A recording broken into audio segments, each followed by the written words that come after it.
ഹരേ കൃഷ്ണ.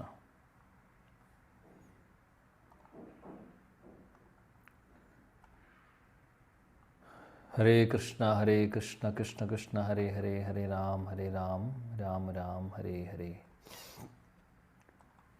ഗുരവേ ഗൗരചന്ദ്രായ രാധികായ തദാലയെ കൃഷ്ണായ കൃഷ്ണഭക്തായ തദ്ഭക്തായ നമോ നമഃ. ഹരേ കൃഷ്ണ. പ്രിയപ്പെട്ട എല്ലാ ഭക്തർക്കും എൻ്റെ വിനീതമായ പ്രണാമം. ഗ്രന്ഥരാജ് ശ്രീമദ് ഭാഗവതം നമ്മൾ പഠിക്കുന്നു. ഭഗവാന്റെ മഹാകൃപ കൊണ്ട് നമ്മൾ പഠിച്ചു മുന്നോട്ട് പോകുന്നു. കഴിഞ്ഞ ആഴ്ചയിൽ നമ്മൾ 5-ാമത്തെ അധ്യായമാണ് പഠിച്ചുകൊണ്ടിരുന്നത്.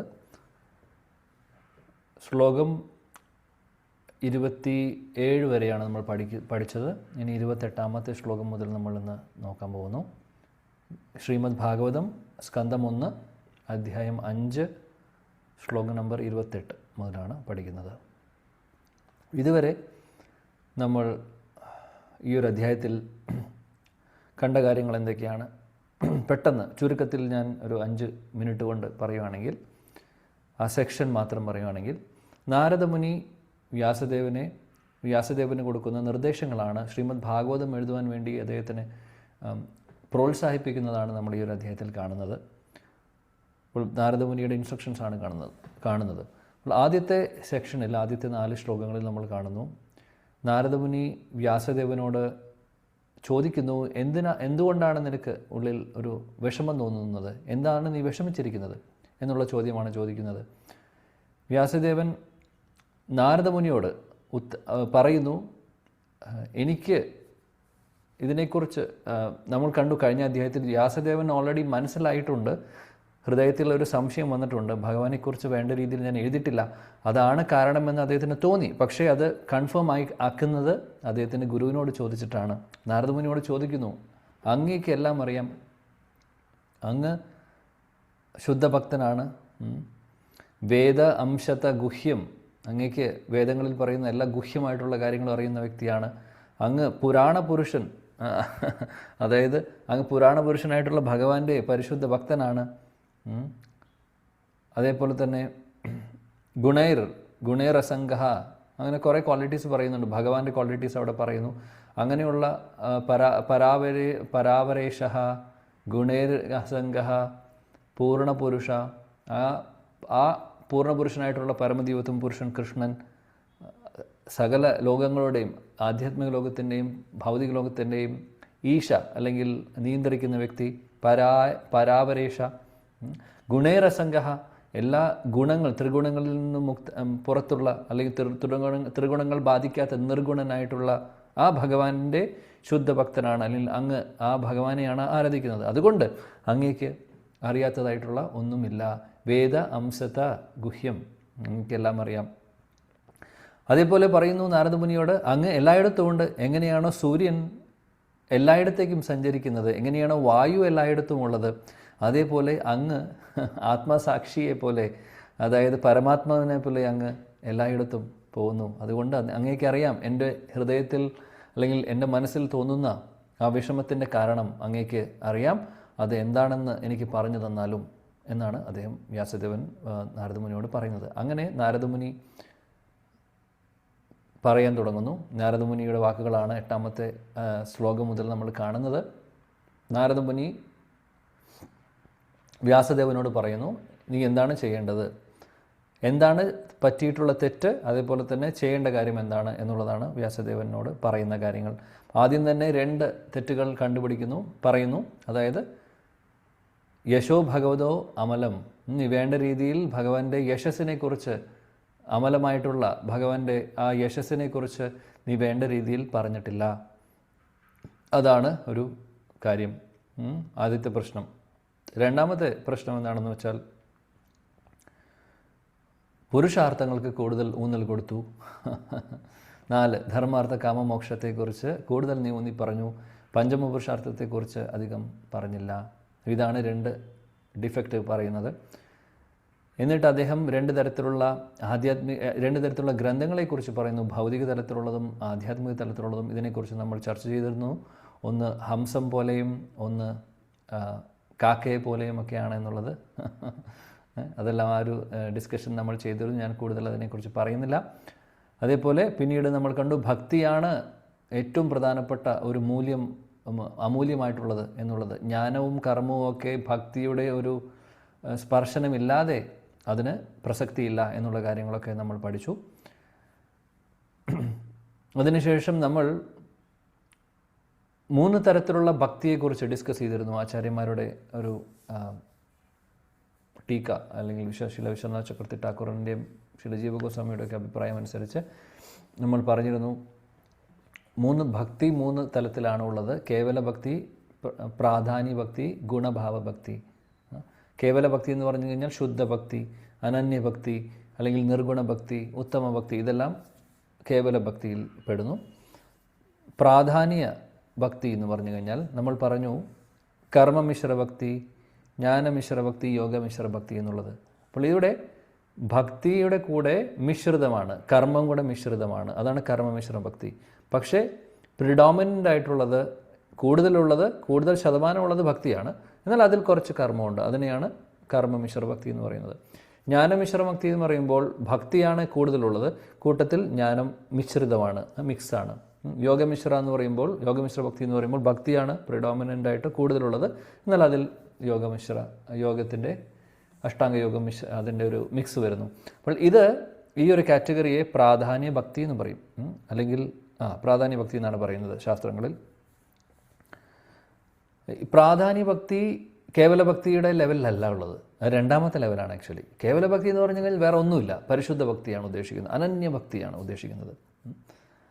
അപ്പോൾ പ്രാധാന്യ ഭക്തി പക്ഷേ തീർച്ചയായിട്ടും അതും നല്ലൊരു പ്രോഗ്രസ്സാണ്. കാര്യം എന്താണെന്ന് വെച്ചാൽ നമ്മുടെ അവസ്ഥ കൂടുതലും ഇപ്പോഴുള്ള അവസ്ഥ അതാണ്, പ്രാധാന്യ ഭക്തിയിലായിരിക്കും നമ്മൾ കൂടുതലും നിൽക്കുന്നത് സാധകരെ സംബന്ധിച്ച്. കേവല ഭക്തി എന്ന് പറയുമ്പോൾ ആ ശുദ്ധഭക്തിയുടെ ലെവലാണ്, അവിടെ നമ്മൾ ആരും എത്തിയിട്ടില്ല. കാര്യം ശുദ്ധഭക്തിയുടെ ലെവലിൽ നമുക്ക് റിസൾട്ടായിട്ട് വരുന്നത് പ്രേമമാണ്, കൃഷ്ണപ്രേമമാണ്. അവിടേക്ക് നമ്മൾ എത്തിയിട്ടില്ല. പ്രാധാന്യ ഭക്തി കൂടുതൽ മിശ്രിതമായിട്ടുള്ള ഭക്തിയാണ് നമ്മളിൽ ഓരോരുത്തരും ഇപ്പോൾ ഉണ്ടാവുന്നത് സാധകരിൽ. അപ്പോൾ ഈ പ്രാധാന്യ ഭക്തിയും തീർച്ചയായിട്ടും റിസൾട്ടിലേക്ക് എത്തിക്കും. പറയുന്നു ആചാര്യന്മാർ, ഭഗവാന്റെ പരിശുദ്ധ ഭക്തരുമായിട്ടുള്ള അസോസിയേഷൻ അല്ലെങ്കിൽ അവരുടെ സമ്പർക്കത്തിലൂടെ, അവരുടെ സംഘത്തിലൂടെ നമുക്ക് ഭാവഭക്തിയിലേക്ക് ഉയരുവാനും അവസാനം ഈവൻ പ്രേമത്തിലേക്ക് ഉയരുവാനുമുള്ള സാധ്യതയുണ്ട്. നമ്മൾ വേണ്ട രീതിയിൽ അതിനെ ഉപയോഗിക്കുകയാണെങ്കിൽ കിട്ടുന്ന അവസരങ്ങൾ. ഇപ്പോൾ കർമ്മമിശ്ര ഭക്തിയിലുള്ള വ്യക്തി, ജ്ഞാനമിശ്ര ഭക്തി ഉള്ള വ്യക്തി, യോഗമിശ്ര ഭക്തിയിലുള്ളവർക്ക് തീർച്ചയായിട്ടും കേവല ഭക്തിയിലേക്ക് പോകാനുള്ള ഓപ്ഷനും സ്കോപ്പും ഉണ്ട്. അതാണ് പറയുന്നത്. പിന്നെ 3ാമത്തെ കാറ്റഗറി ഗുണഭാവഭക്തി. ഗുണഭാവഭക്തി എന്ന് പറയുമ്പോൾ ഇവിടെ പ്രശ്നം എന്താണെന്ന് വെച്ചാൽ ഭക്തി എന്ന് പറയുന്നത് തട്ടസ്ഥമാണ്, അതിന് പ്രാധാന്യം, അതായത് സെക്കൻഡറിയാണ്, പ്രൈമറി അല്ല. അവിടെയാണ് പ്രശ്നം. ഇവിടെ പറയുന്നത് സാധാരണ ഗുണഭാവഭക്തിയിൽ വരുന്നതാണ് ഭക്തിമിശ്ര കർമ്മ, ഭക്തിമിശ്ര ജ്ഞാന, ഭക്തിമിശ്ര യോഗ. അപ്പോൾ കർമ്മമാണ് മെയിൻ, അതിൽ കുറച്ച് ഭക്തിയുണ്ട്, അതാണ് ഗുണഭാവിത. അപ്പോൾ പ്രിഡോമിനൻ്റ് ആയിട്ടുള്ളത്, കൂടുതലുള്ളത് കർമ്മമാണ്, അതേപോലെ അടുത്ത രണ്ടും. എന്നാൽ ഇത് അത്ര എൻകറേജിങ് അല്ല, നല്ലതല്ല നമ്മളെ സംബന്ധിച്ച്. അല്ലെങ്കിൽ ഇത് ഒരു നല്ലൊരു, അല്ലെങ്കിൽ ഓക്കെ ഒന്നുമില്ലാത്തതിനേക്കാളും ഭേദമാണ്, ശരിയാണ്, നിരീശ്വരവാദിയേക്കാളും ഭേദമാണ്. പക്ഷേ എന്നാലും പ്രാധാന്യ ഭക്തിയിൽ കേവല ഭക്തിയൊക്കെ ഒരുപാട് അകലെയാണ്. ഇങ്ങനെയുള്ള ഭക്തിമിശ്ര ജ്ഞാന, ഭക്തിമിശ്ര ജ്ഞാന, അല്ലെങ്കിൽ ഭക്തിമിശ്ര യോഗ, ഭക്തിമിശ്ര കർമ്മ എന്നൊക്കെ പറയുന്നത്. അപ്പോൾ ഇത് ആചാര്യന്മാർ, അല്ലെങ്കിൽ ഇതിന് എന്ത് റിസൾട്ട് കിട്ടുമെന്നുള്ളത് അങ്ങനെ കണ്ടിന്യൂ ചെയ്ത് പോവുകയാണെങ്കിൽ റിസൾട്ടിലേക്ക് എത്താൻ ബുദ്ധിമുട്ടാണ്, അങ്ങനെ തന്നെ നിൽക്കും. അപ്പോൾ ഇതാണ് 3 കാറ്റഗറീസ്. അപ്പോൾ നമ്മളിതെല്ലാം കഴിഞ്ഞ ക്ലാസ്സുകളിൽ, കഴിഞ്ഞ ആഴ്ചകളിൽ നമ്മൾ കണ്ടു. എന്തുകൊണ്ട് പറയുന്നത് വെച്ചാൽ ആ ഒരു ഫ്ലോ തിരിച്ചു വരാൻ വേണ്ടിയിട്ടാണ്. 17ാമത്തെ ശ്ലോകം മുതൽ നമ്മൾ പിന്നീട് കാണുന്നു ഭക്തിയുടെ ആ ഒരു പ്രോഗ്രസ്സിനെ കുറിച്ച്. അതായത് പറയുന്നു ഒരിക്കലും ഒരു നാശം ഉണ്ടാവില്ല, ഒരിക്കലും ഒരു വീഴ്ച സംഭവിക്കില്ല, അല്ലേ? നമ്മളതെല്ലാം കണ്ടു. ത്യക്ത്വാ സുധർമ്മം ചരണാംബുജം ഹരേർ ഭജന്നപക്വോ തത് പതേ തതോ യതി. ത്യക്ത്വാ സുധർമ്മം ചരണാംബുജം ഹരേർ ഭജന്നപക്വോ തതേ പതേ ഭജന്നപക്വോ തപതേ തതോ യതി. യത്ര ക്വാ വാ ഭദ്രം അഭൂതമൂഷ്യ കിം കോ വാർത്ത ആപ്തോ ഭജതാം സ്വധർമ്മതഃ.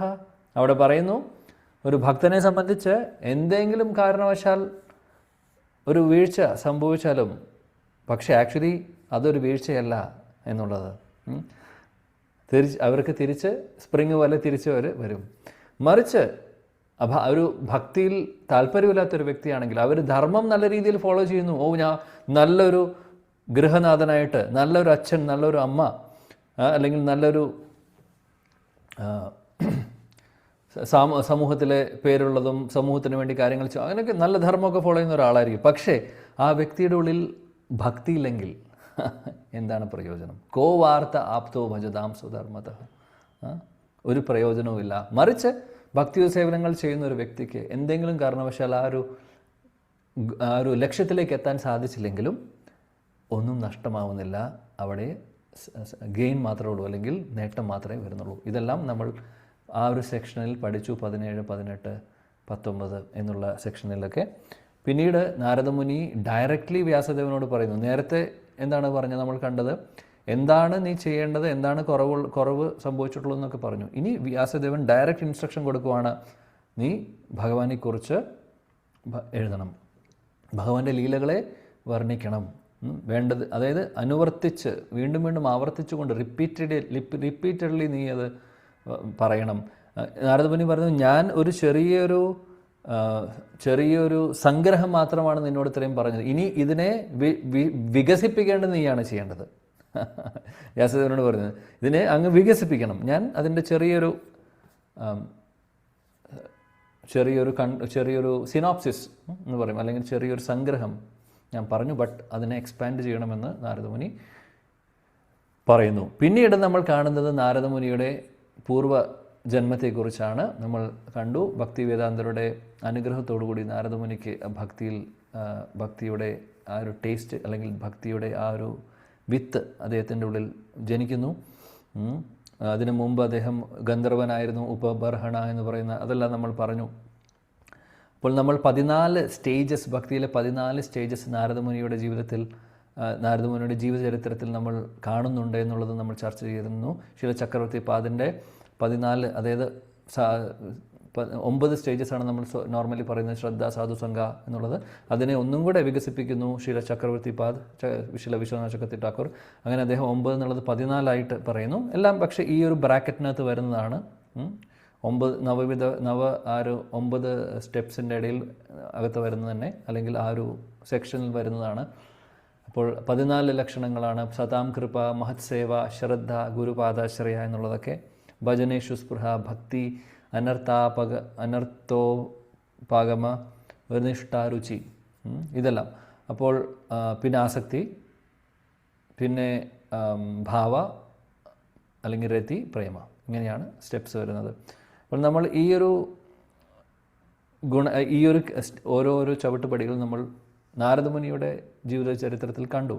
അപ്പോൾ 24ാമത്തെ ശ്ലോകത്തിൽ സതാം കൃപ, മഹത് സേവ, ശ്രദ്ധ, ഗുരുപാദാശ്രയ എന്ന് പറയുന്ന കാര്യങ്ങൾ അവിടെ ഇൻക്ലൂഡഡ് ആണ്.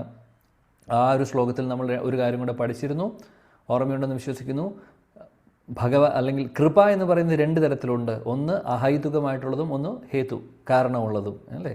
അപ്പോൾ നമ്മൾ പറഞ്ഞ അഹൈതുകമായിട്ടുള്ളതെന്ന് പറഞ്ഞു കഴിഞ്ഞാൽ എന്താണെന്ന് വെച്ചാൽ, നാരദമുനിയിൽ ഒരുപാട് നല്ല ക്വാളിറ്റീസ് ഓൾറെഡി ഉണ്ട്. നാരദമുനി നല്ലൊരു അല്പഭാഷണിയാണ്. അദ്ദേഹം നമ്മൾ കണ്ടു, അല്ലേ? അനുവർത്തിനി, അല്പഭാഷിണി, ദാന്തെ, ഇന്ദ്രിയങ്ങളെ നിയന്ത്രിച്ചിട്ടുള്ള വ്യക്തിയാണ്. ഇതെല്ലാം നമ്മൾ കണ്ടു. ഈ ക്വാളിറ്റീസ് കണ്ടതുകൊണ്ടല്ല, ഈ ക്വാളിറ്റീസ് കണ്ടപ്പോൾ അവർക്ക് അതിനോടൊരു ആകർഷണം തോന്നിയിട്ട് നാരദമുനിക്ക് മഹാകൃപ കൊടുക്കുന്നതല്ല. മറിച്ച് ഭക്തിവേദാന്തർ സമൂഹം സർവോപദേശം, എല്ലാവരെയും ഒരേപോലെ കാണുന്നു. അപ്പോൾ അവർ അഹൈതുകമായിട്ടുള്ള കൃപയാണ് കൊടുക്കുന്നത്. നാരദമുനിയുടെ ക്വാളിറ്റീസ് കണ്ടിട്ടോ അല്ല. കാര്യം നാരദമുനി ഓഫ് കോഴ്സ്. അപ്പോൾ അഹൈതുകം എന്ന് പറയുമ്പോൾ അതിന് പ്രത്യേകിച്ച് കാരണങ്ങളൊന്നുമില്ല. അവരുടെ ഹൃദയത്തിൽ, ഭക്തിവേദാന്തരുടെ ശുദ്ധ ഭക്തരുടെ ഹൃദയത്തിൽ തോന്നുന്ന മഹാകൃപ അങ്ങനെ ഫ്രീ ആയിട്ട് അവർക്ക് തോന്നുമ്പോൾ അവർ കൊടുക്കുന്നു. അതിന് പ്രത്യേകിച്ചും കാരണവുമില്ല. മാത്രമല്ല അത് ഒരിക്കലും തിരിച്ചെടുക്കുന്ന ഒരു കാര്യവുമല്ല. ആ കൃപ പെർമനൻ്റായിട്ട് ഒന്ന് കൊടുക്കുകയാണെങ്കിൽ അത് പെർമനൻ്റായിട്ട് ഉണ്ടാവും. മറിച്ച് ഹേതു, കാരണമുള്ള കൃപ എന്ന് പറയുമ്പോൾ, അല്ലെങ്കിൽ കണ്ടീഷണൽ മെർസി എന്ന് പറയുമ്പോൾ അവിടെ എന്താ പ്രശ്നം എന്ന് വെച്ചാൽ, നമ്മൾ ഒരാളിൽ ആകർഷിതനാവുന്നു, അവരിൽ നല്ല ക്വാളിറ്റീസ് കാണുമ്പോൾ നമ്മൾ അവർക്ക് വേണ്ടി കാര്യങ്ങൾ ചെയ്യുന്നു. പക്ഷേ അവർ ആ സ്വഭാവം മാറി നമ്മൾ പിന്നീട് കാണുമ്പോൾ നമ്മൾ അവരെ സഹായിച്ചത് തിരിച്ചെടുക്കുന്നു, അല്ലെങ്കിൽ സഹായിക്കുന്നു, അല്ലെങ്കിൽ ആ റിലേഷൻഷിപ്പ് തന്നെ ചിലപ്പോൾ ഒരു പക്ഷേ നമ്മൾ വേണ്ടെന്ന് വെക്കുന്നു. അതിന് കണ്ടീഷണലാണ്, അൺകണ്ടീഷണൽ അല്ല, അഹൈതുകമല്ല. ഇതാണ് രണ്ട് തരത്തിലുള്ള കൃപയെക്കുറിച്ച് നമ്മൾ പറഞ്ഞത്.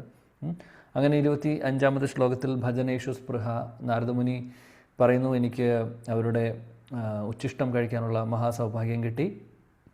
അങ്ങനെ അവരുടെ ഹൃദയത്തിലുള്ള ആ ഭക്തി എൻ്റെ ഹൃദയത്തിലേക്ക് വന്നു എന്നുള്ളതൊക്കെ അദ്ദേഹം പറഞ്ഞു. അങ്ങനെ അവരിൽ നിന്ന് കൃഷ്ണകഥ ഞാൻ എല്ലാ ദിവസവും കേട്ടിരുന്നു. അങ്ങനെ ആസക്തി, ഭഗവാനോടുള്ള ആസക്തി അദ്ദേഹത്തിൻ്റെ ഹൃദയത്തിൽ വളർന്നു വരുന്നു. അങ്ങനെ അവസാനം ഭാവത്തിലേക്ക്, സ്റ്റേജിലേക്ക് അദ്ദേഹം വരുന്നു. അതാണ് നമ്മൾ 26-ൽ കണ്ടത്. 27-ൽ അസ്കലിതാമതിഹി എന്ന് കണ്ടു. അതായത് ഭഗവാനോടുള്ള ആ ഒരു ഫോക്കസ്, കംപ്ലീറ്റ് ആയിട്ടുള്ള ആ മതി അദ്ദേഹത്തിൻ്റെ മനസ്സും ബുദ്ധിയും സമർപ്പിച്ചിരിക്കുന്ന അവസ്ഥയാണ്. അങ്ങനെ ഇരിക്കുന്ന ഒരു കാര്യമാണ് നമ്മൾ ഇപ്പോൾ നാരദമുനി ആ ഭാവഭക്തിയിൽ ഇരിക്കുന്ന ഒരവസ്ഥയാണ് നമ്മൾ കണ്ടത്.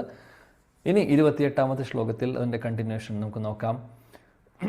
ശ്ലോകം 28 എടുത്തോളൂ. ഇത്തം ശരത് പ്രാവിശ്യ കൗരതുർഹരേർ വിശൃണ്വതോ മേ അനുസവം യശോമലം സങ്കീർത്തയാമാന മുനിഭിർമഹാത്മഭിർ ഭക്തി പ്രവൃത്താത്മരജസ്തമോപഹ. ഓക്കെ, പ്രീത മാതാജി വായിക്കും. ഹരേ കൃഷ്ണ പ്രഭു, ഹരേ കൃഷ്ണ. ഓം നമോ ഭഗവതേ വാസുദേവായ. ഇത്തം ശരത് പ്രവൃഷാ കാവൃതുഹരേർ വിശൃണ്വതോ മേ അനുസവം യശോമലം സങ്കീർത്യമാനം മുനിഭിർമഹാത്മഭിർ ഭക്തി പ്രവൃത്താത്മ രജസ്തമോപഹ.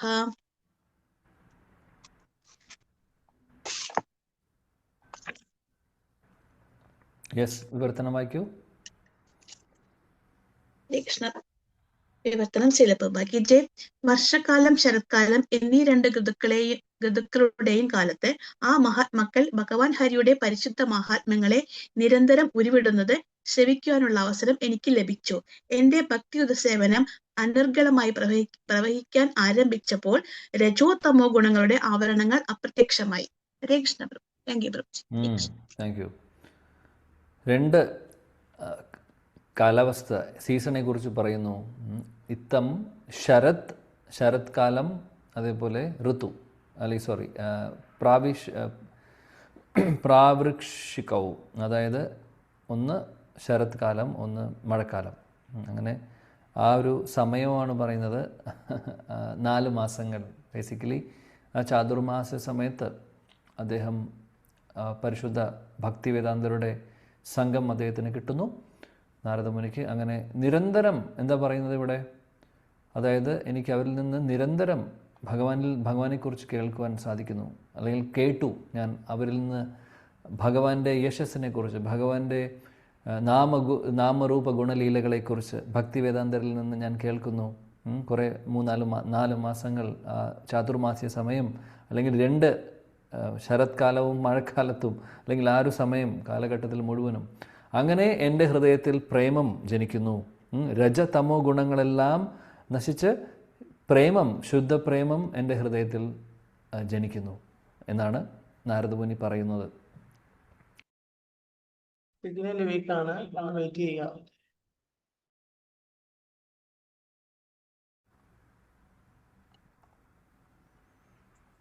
ഹരേ കൃഷ്ണ. സോറി, എന്തോ ഒരു ഇൻ്റർനെറ്റ് പ്രശ്നം വന്നതാണ്. ഓക്കെ, കണ്ടിന്യൂ ചെയ്യാം. ഒത്തിരി കൂടെ ഉറച്ചു പറയണം. സോറി മാതാജി, എനിക്ക് ഇത്ര ശബ്ദമുള്ളൂ എന്ന്. എനിക്ക് തൊണ്ട കുറച്ച് പ്രശ്നമുണ്ട്. കുറച്ച് ശബ്ദം ഡിവൈസിലെ കൂട്ടി വയ്ക്കാൻ നോക്കുന്നു. മാക്സിമം ഞാൻ ശ്രമിക്കുന്നുണ്ട്. ഇനി കൂടുതൽ പറഞ്ഞു കഴിഞ്ഞാൽ എനിക്ക് ശ്വാസം കിട്ടാതെയാവും. ഓക്കെ, അത്യാവശ്യം കേൾക്കുന്നുണ്ടോ എല്ലാവർക്കും പറയുന്നത്? ഹരേ കൃഷ്ണ. കേൾക്കാൻ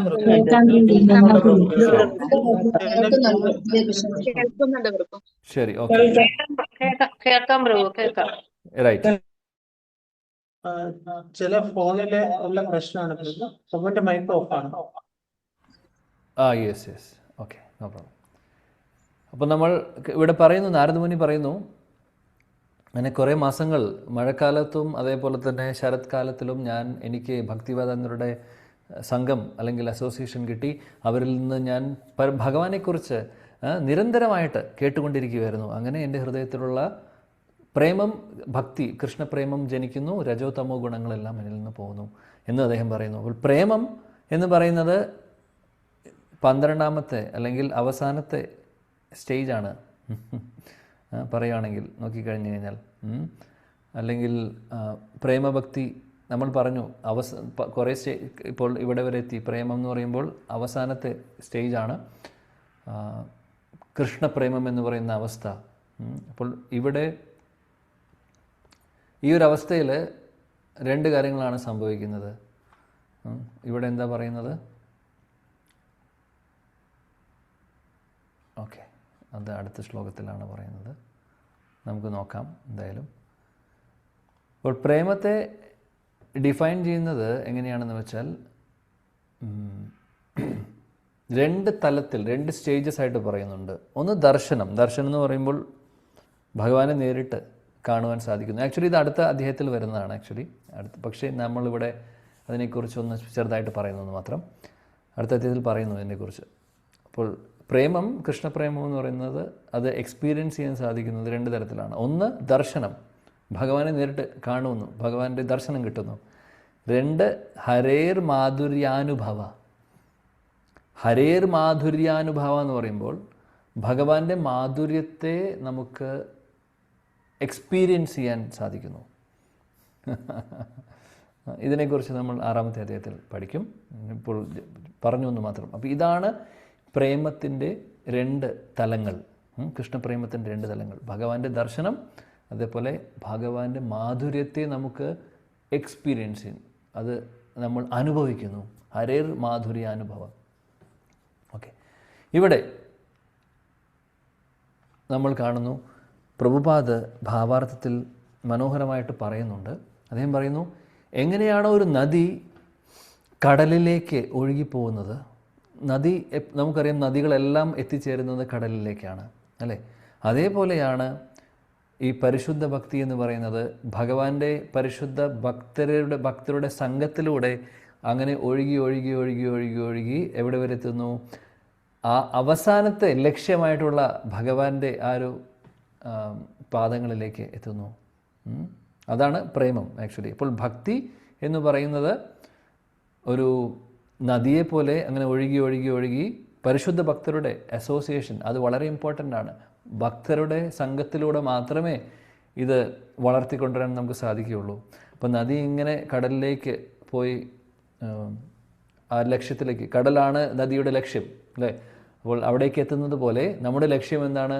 പ്രേമം, അല്ലെങ്കിൽ ഭഗവാനെ സേവിക്കുക എന്നുള്ളത്, പ്രേമം, കൃഷ്ണപ്രേമം എന്നുള്ളത്. അപ്പോൾ ഈ ഭക്തിയുത സേവനങ്ങളിലൂടെ ഇങ്ങനെ പതുക്കെ ഗ്രാജുവലി ശുദ്ധ ഭക്തരുടെ അസോസിയേഷനിൽ നമ്മൾ ഭക്തിയുത സേവനങ്ങൾ പരിശീലിച്ച് അതങ്ങനെ മുന്നോട്ട് പോയി അവസാനം ലക്ഷ്യത്തിലേക്ക്, കൃഷ്ണപ്രേമത്തിലേക്ക് എത്തുന്നു.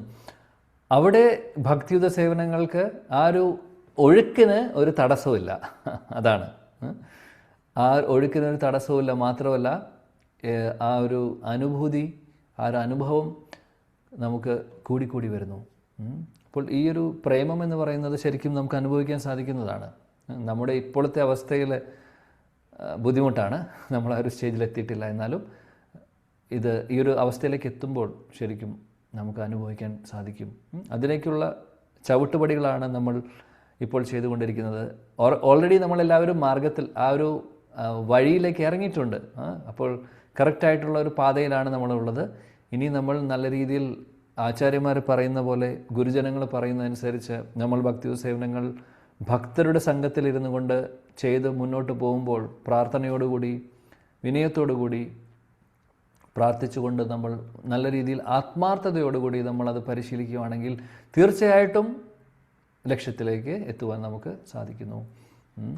അപ്പോൾ ഈ നദി കടലിലേക്ക് ഒഴുകുന്ന കാര്യം, നമ്മൾ ഈ ഒരു ഭാവം നമ്മൾ 8ാമത്തെ 8-ാമത്തെ അധ്യായത്തിൽ കുന്തി സ്തുതി പഠിക്കുമ്പോൾ അവിടെ കാണാം, കുന്തി മഹാറാണി പ്രാർത്ഥിക്കുന്നുണ്ട് ഭഗവാനോട്, ഭഗവാനെ സ്തുതിക്കുന്നുണ്ട് കുന്തി സ്തുതിയിൽ. ത്വയീമേ അനന്യ വിഷയ മതിർമതു പതേ സകൃത് രതിം ഉദ്ധവദാത് അദ്ധ ഗംഗേ വൗഗം ഉദൻവതി. അവിടെ പറയുന്നു, ത്വയീമേ അനന്യ വിഷയ.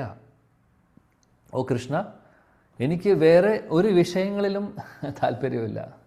അനന്യ വിഷയ, എനിക്ക് ഒന്നിലും വേറെ ഒന്നും താല്പര്യമില്ല. എൻ്റെ ഒരു ആഗ്രഹം എന്ന് പറയുന്നത് മതിർ മധു പത്തേ സകൃത്. ഓ കൃഷ്ണ, മധു എന്ന് ഭഗവാനെ ഇവിടെ അഭിസംബോധന ചെയ്യുന്നു. മതിർ മധു പത്തേ സകൃത് രതിം ഉദ്ധവതാദ് അധ ഗംഗേ വകും ഉദൻവതി. എങ്ങനെയാണോ ഗംഗാ നദി തടസ്സങ്ങളില്ലാതെ കടലിലേക്ക് എത്തുന്നത്, തടസ്സങ്ങളില്ലാതെ എങ്ങനെയാണോ ഗംഗാ നദി ഒഴുകി കടലിലേക്ക് എത്തുന്നത്, അതേപോലെ എൻ്റെ മതി അല്ലെങ്കിൽ എൻ്റെ ആ ഒരു അങ്ങയോടുള്ള ആ ഒരു അറ്റാച്ച്മെൻറ്റ് അല്ലെങ്കിൽ അട്രാക്ഷൻ, രതി, അങ്ങയോടുള്ള ആ ഒരു പ്രേമം അല്ലെങ്കിൽ അങ്ങയോടുള്ള ആ ഒരു ഭാവം, സ്നേഹം നിരന്തരം, അതായത് ഒരു തടസ്സവും കൂടാതെ എങ്ങനെയാണോ ഗംഗാ നദി കടലിലേക്ക് എത്തുന്നത്, അതേപോലെ എനിക്ക് അങ്ങയോടുള്ള രതി ഒരു തടസ്സവുമില്ലാതെ അങ്ങയിലേക്ക് എത്തുവാൻ അല്ലെങ്കിൽ അങ്ങയുടെ പാദങ്ങളിലേക്ക് എത്തുവാൻ ഞാൻ ആഗ്രഹിക്കുന്നു. അനന്യ വിഷയ, വേറെ വിഷയങ്ങളിലൊന്നും ഞാൻ പെടാതെ അനന്യമായിട്ടുള്ള ഭക്തി അല്ലെങ്കിൽ ഒരു തടസ്സങ്ങളുമില്ലാതെ. മനോഹരമായിട്ടുള്ളൊരു പ്രാർത്ഥനയാണ്, ഭഗവാനോട് പ്രാർത്ഥിക്കാൻ നമുക്ക് പറ്റുന്നൊരു ശ്ലോകമാണ് ശരിക്കും കുന്തി മഹാറാണി പറയുന്നത് ഇവിടെ. നമുക്കൊരുപാട് തടസ്സങ്ങളുണ്ട് അല്ലേ? ശരിക്കും പറയുകയാണെങ്കിൽ തടസ്സങ്ങളേ ഉള്ളൂ. നല്ല രീതിയിൽ ഭക്തി സേവനങ്ങൾ ചെയ്യാൻ ആഗ്രഹിച്ചാൽ പോലും ആഗ്രഹിച്ചതുകൊണ്ട് മാത്രമാവുന്നില്ല, തടസ്സങ്ങൾ ഒരുപാടുണ്ട്. ആ തടസ്സങ്ങളെയൊക്കെ നമ്മൾ അതിജീവിച്ച് അതിനെല്ലാം നമ്മൾ ധൈര്യത്തോടു കൂടി നേരിട്ട് ലക്ഷ്യബോധത്തോടുകൂടി ഭഗവാനോടുള്ള വിശ്വാസത്തോടുകൂടി ആത്മാർത്ഥതയോടുകൂടി പ്രാർത്ഥനയോടുകൂടി നമ്മൾ മുന്നോട്ട് പോകുമ്പോൾ ഈ തടസ്സങ്ങളല്ലാതെ ആവും. തീർച്ചയായിട്ടും തടസ്സങ്ങൾ ഉണ്ടാവും. കാര്യം മായ നമ്മളെ പല രീതിയിലും ടെസ്റ്റ് ചെയ്യും. ഒരു സംശയം വേണ്ട കാര്യത്തിൽ. നമ്മൾ കൂടുതൽ നമ്മൾ ഭക്തിയിൽ മുന്നോട്ട് പോകുമ്പോൾ കൂടുതൽ ടെസ്റ്റിംഗ് ഉണ്ടാവും. ഒരു മിലിറ്ററി അല്ലെങ്കിൽ ഒരു മിലിറ്ററിയിലോ നേവിയിലോ ജോയിൻ ചെയ്യുന്നൊരു വ്യക്തിക്ക് ഇനീഷ്യലി എത്ര കഠിനമായിട്ടുള്ള ട്രെയിനിങ് ആണ് ഉള്ളത്. എന്തിനാണത് ചെയ്യുന്നത്? ഈവൻ ടെസ്റ്റ് പാസ്സാവാൻ ഒന്ന് ആലോചിച്ച് നോക്കൂ. മിലിറ്ററിയിലേക്ക് സെലക്ഷന് വേണ്ടി നമ്മൾ വിചാരിക്കുന്ന പോലെ ഈസി അല്ല. ഒരുപാട് ടെസ്റ്റുകൾ ഉണ്ട്. ഫിസിക്കൽ ടെസ്റ്റ് ഉണ്ട്, ഇൻ്റലക്ച്വൽ ടെസ്റ്റുകളുണ്ട്, ആപ്റ്റിറ്റ്യൂഡ് ടെസ്റ്റ് ഉണ്ട്, പേഴ്സണാലിറ്റി ടെസ്റ്റ് ഉണ്ട്. ഒരുപാട് ക്രൈറ്റീരിയാസ് ഉണ്ട് അവർക്ക്. അതെല്ലാം ആയിട്ടാണ് അവസാനം അവരെ സെലക്ട് ചെയ്യുന്നത്. അപ്പോൾ എന്താണ് അവർ ഉദ്ദേശിക്കുന്നത്? അങ്ങനെയുള്ള ക്വാളിറ്റിയുള്ള ആളുകളാണ് അവർക്ക് ആവശ്യം. ഇതുപോലെ മിലിറ്ററിയിലൊക്കെ അവർക്ക് ആ ഒരു കഴിവുകളും ആ ഒരു കപ്പാസിറ്റി ഉള്ള ആളുകളെയാണ് അവരെടുക്കുന്നത്. എല്ലാവർക്കും അത് ഉണ്ടാവില്ല. അതുകൊണ്ട് നല്ല സ്ക്രീനിങ് ആണുള്ളത് അല്ലേ? 1000 ആൾ പോയി ടെസ്റ്റിന് അറ്റൻഡ് ചെയ്ത് കഴിഞ്ഞാൽ ചിലപ്പോൾ 5 ആളെ ആയിരിക്കും എടുക്കുന്നത്. ഉദാഹരണം പറഞ്ഞെന്ന് മാത്രം. അത്രയും സ്ക്രീനിങ് ആണ്. അതിലെ ബെസ്റ്റ് 5 പേരെ അവർ സെലക്ട് ചെയ്യുന്നു. ഉദാഹരണം പറയുകയാണെങ്കിൽ അതേപോലെയാണ് ഭക്തി എന്ന് പറയുന്നത്. ആ ബെസ്റ്റിലേക്ക് എത്താൻ വേണ്ടി ഒരുപാട് ടെസ്റ്റുകളുണ്ടാവും. അതിൽ ആര് പാസ്സാവുന്നോ അവർക്ക് എത്താം ലക്ഷ്യത്തിലേക്ക്. അപ്പോൾ തടസ്സങ്ങൾ എന്തായാലും ഉണ്ടാവും. പക്ഷേ ഒരു ഭക്തനെ സംബന്ധിച്ച് ഈ തടസ്സങ്ങളൊന്നും തടസ്സങ്ങളല്ലാതെയാവും പൂർണ്ണമായിട്ടും ഭഗവാനെ ശരണം പ്രാപിച്ചിട്ടുണ്ടെങ്കിൽ. എന്തൊക്കെ മുന്നോട്ട് വന്നാലും ഒന്നും സംഭവിക്കില്ല. നമ്മുടെ പ്രഹ്ലാദ് മഹാരാജ് പറയുന്ന പോലെ നൈവോദ്വിജേ പരദുരത്യയ അല്ലേ? അതിൽ അദ്ദേഹം പറയുന്നു, ത്വദ്വീര്യ ഗായന മഹാമൃത മഗ്ന ചിത്ത. എനിക്കൊരു പേടിയുമില്ല. അദ്ദേഹം പറയുന്നു, എനിക്കൊരു പേടിയുമില്ല. എൻ്റെ ഫ്യൂച്ചറിനെ കുറിച്ച് ആലോചിച്ച് എനിക്കൊരു പേടിയുമില്ല.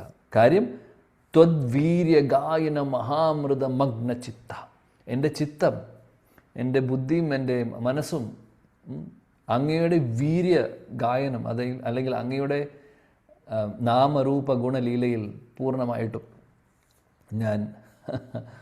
ഞാനതിൽ കുളിച്ചുകൊണ്ടിരിക്കുകയാണ്.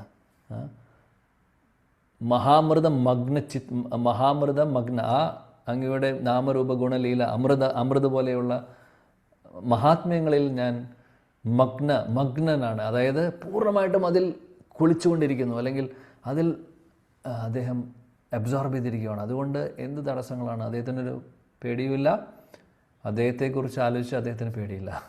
അതാണ് ഒരു ഭക്തൻ്റെ കോൺഫിഡൻസ് ആക്ച്വലി.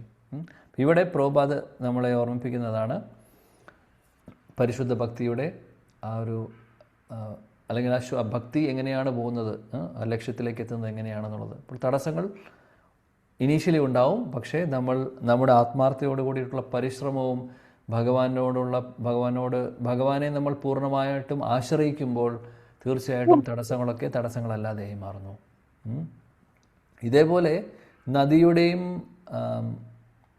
സമുദ്രത്തിൻ്റെയും ഉദാഹരണം പറയുന്ന ഒരു ശ്ലോകം ഭഗവത്ഗീതയിലുണ്ട്. കോണ്ടെക്സ്റ്റ് വ്യത്യാസമുണ്ട്, പക്ഷേ അവിടെ പറയുന്നത് എന്താണെന്ന് വെച്ചാൽ ഒരു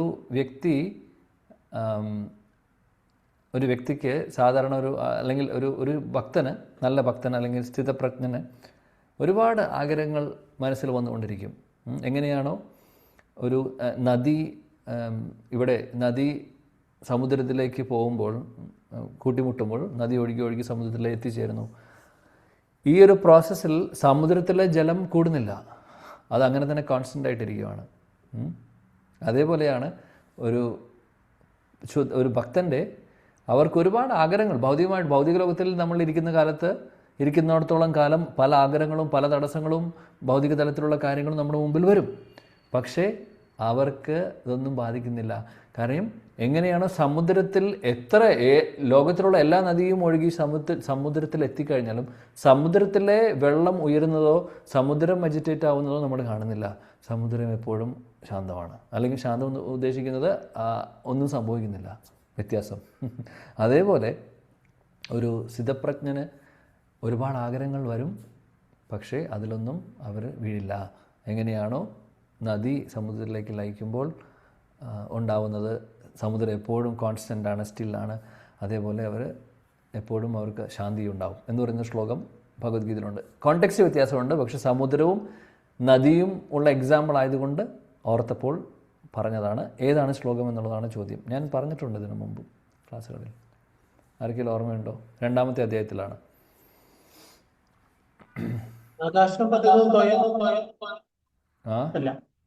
സോറി,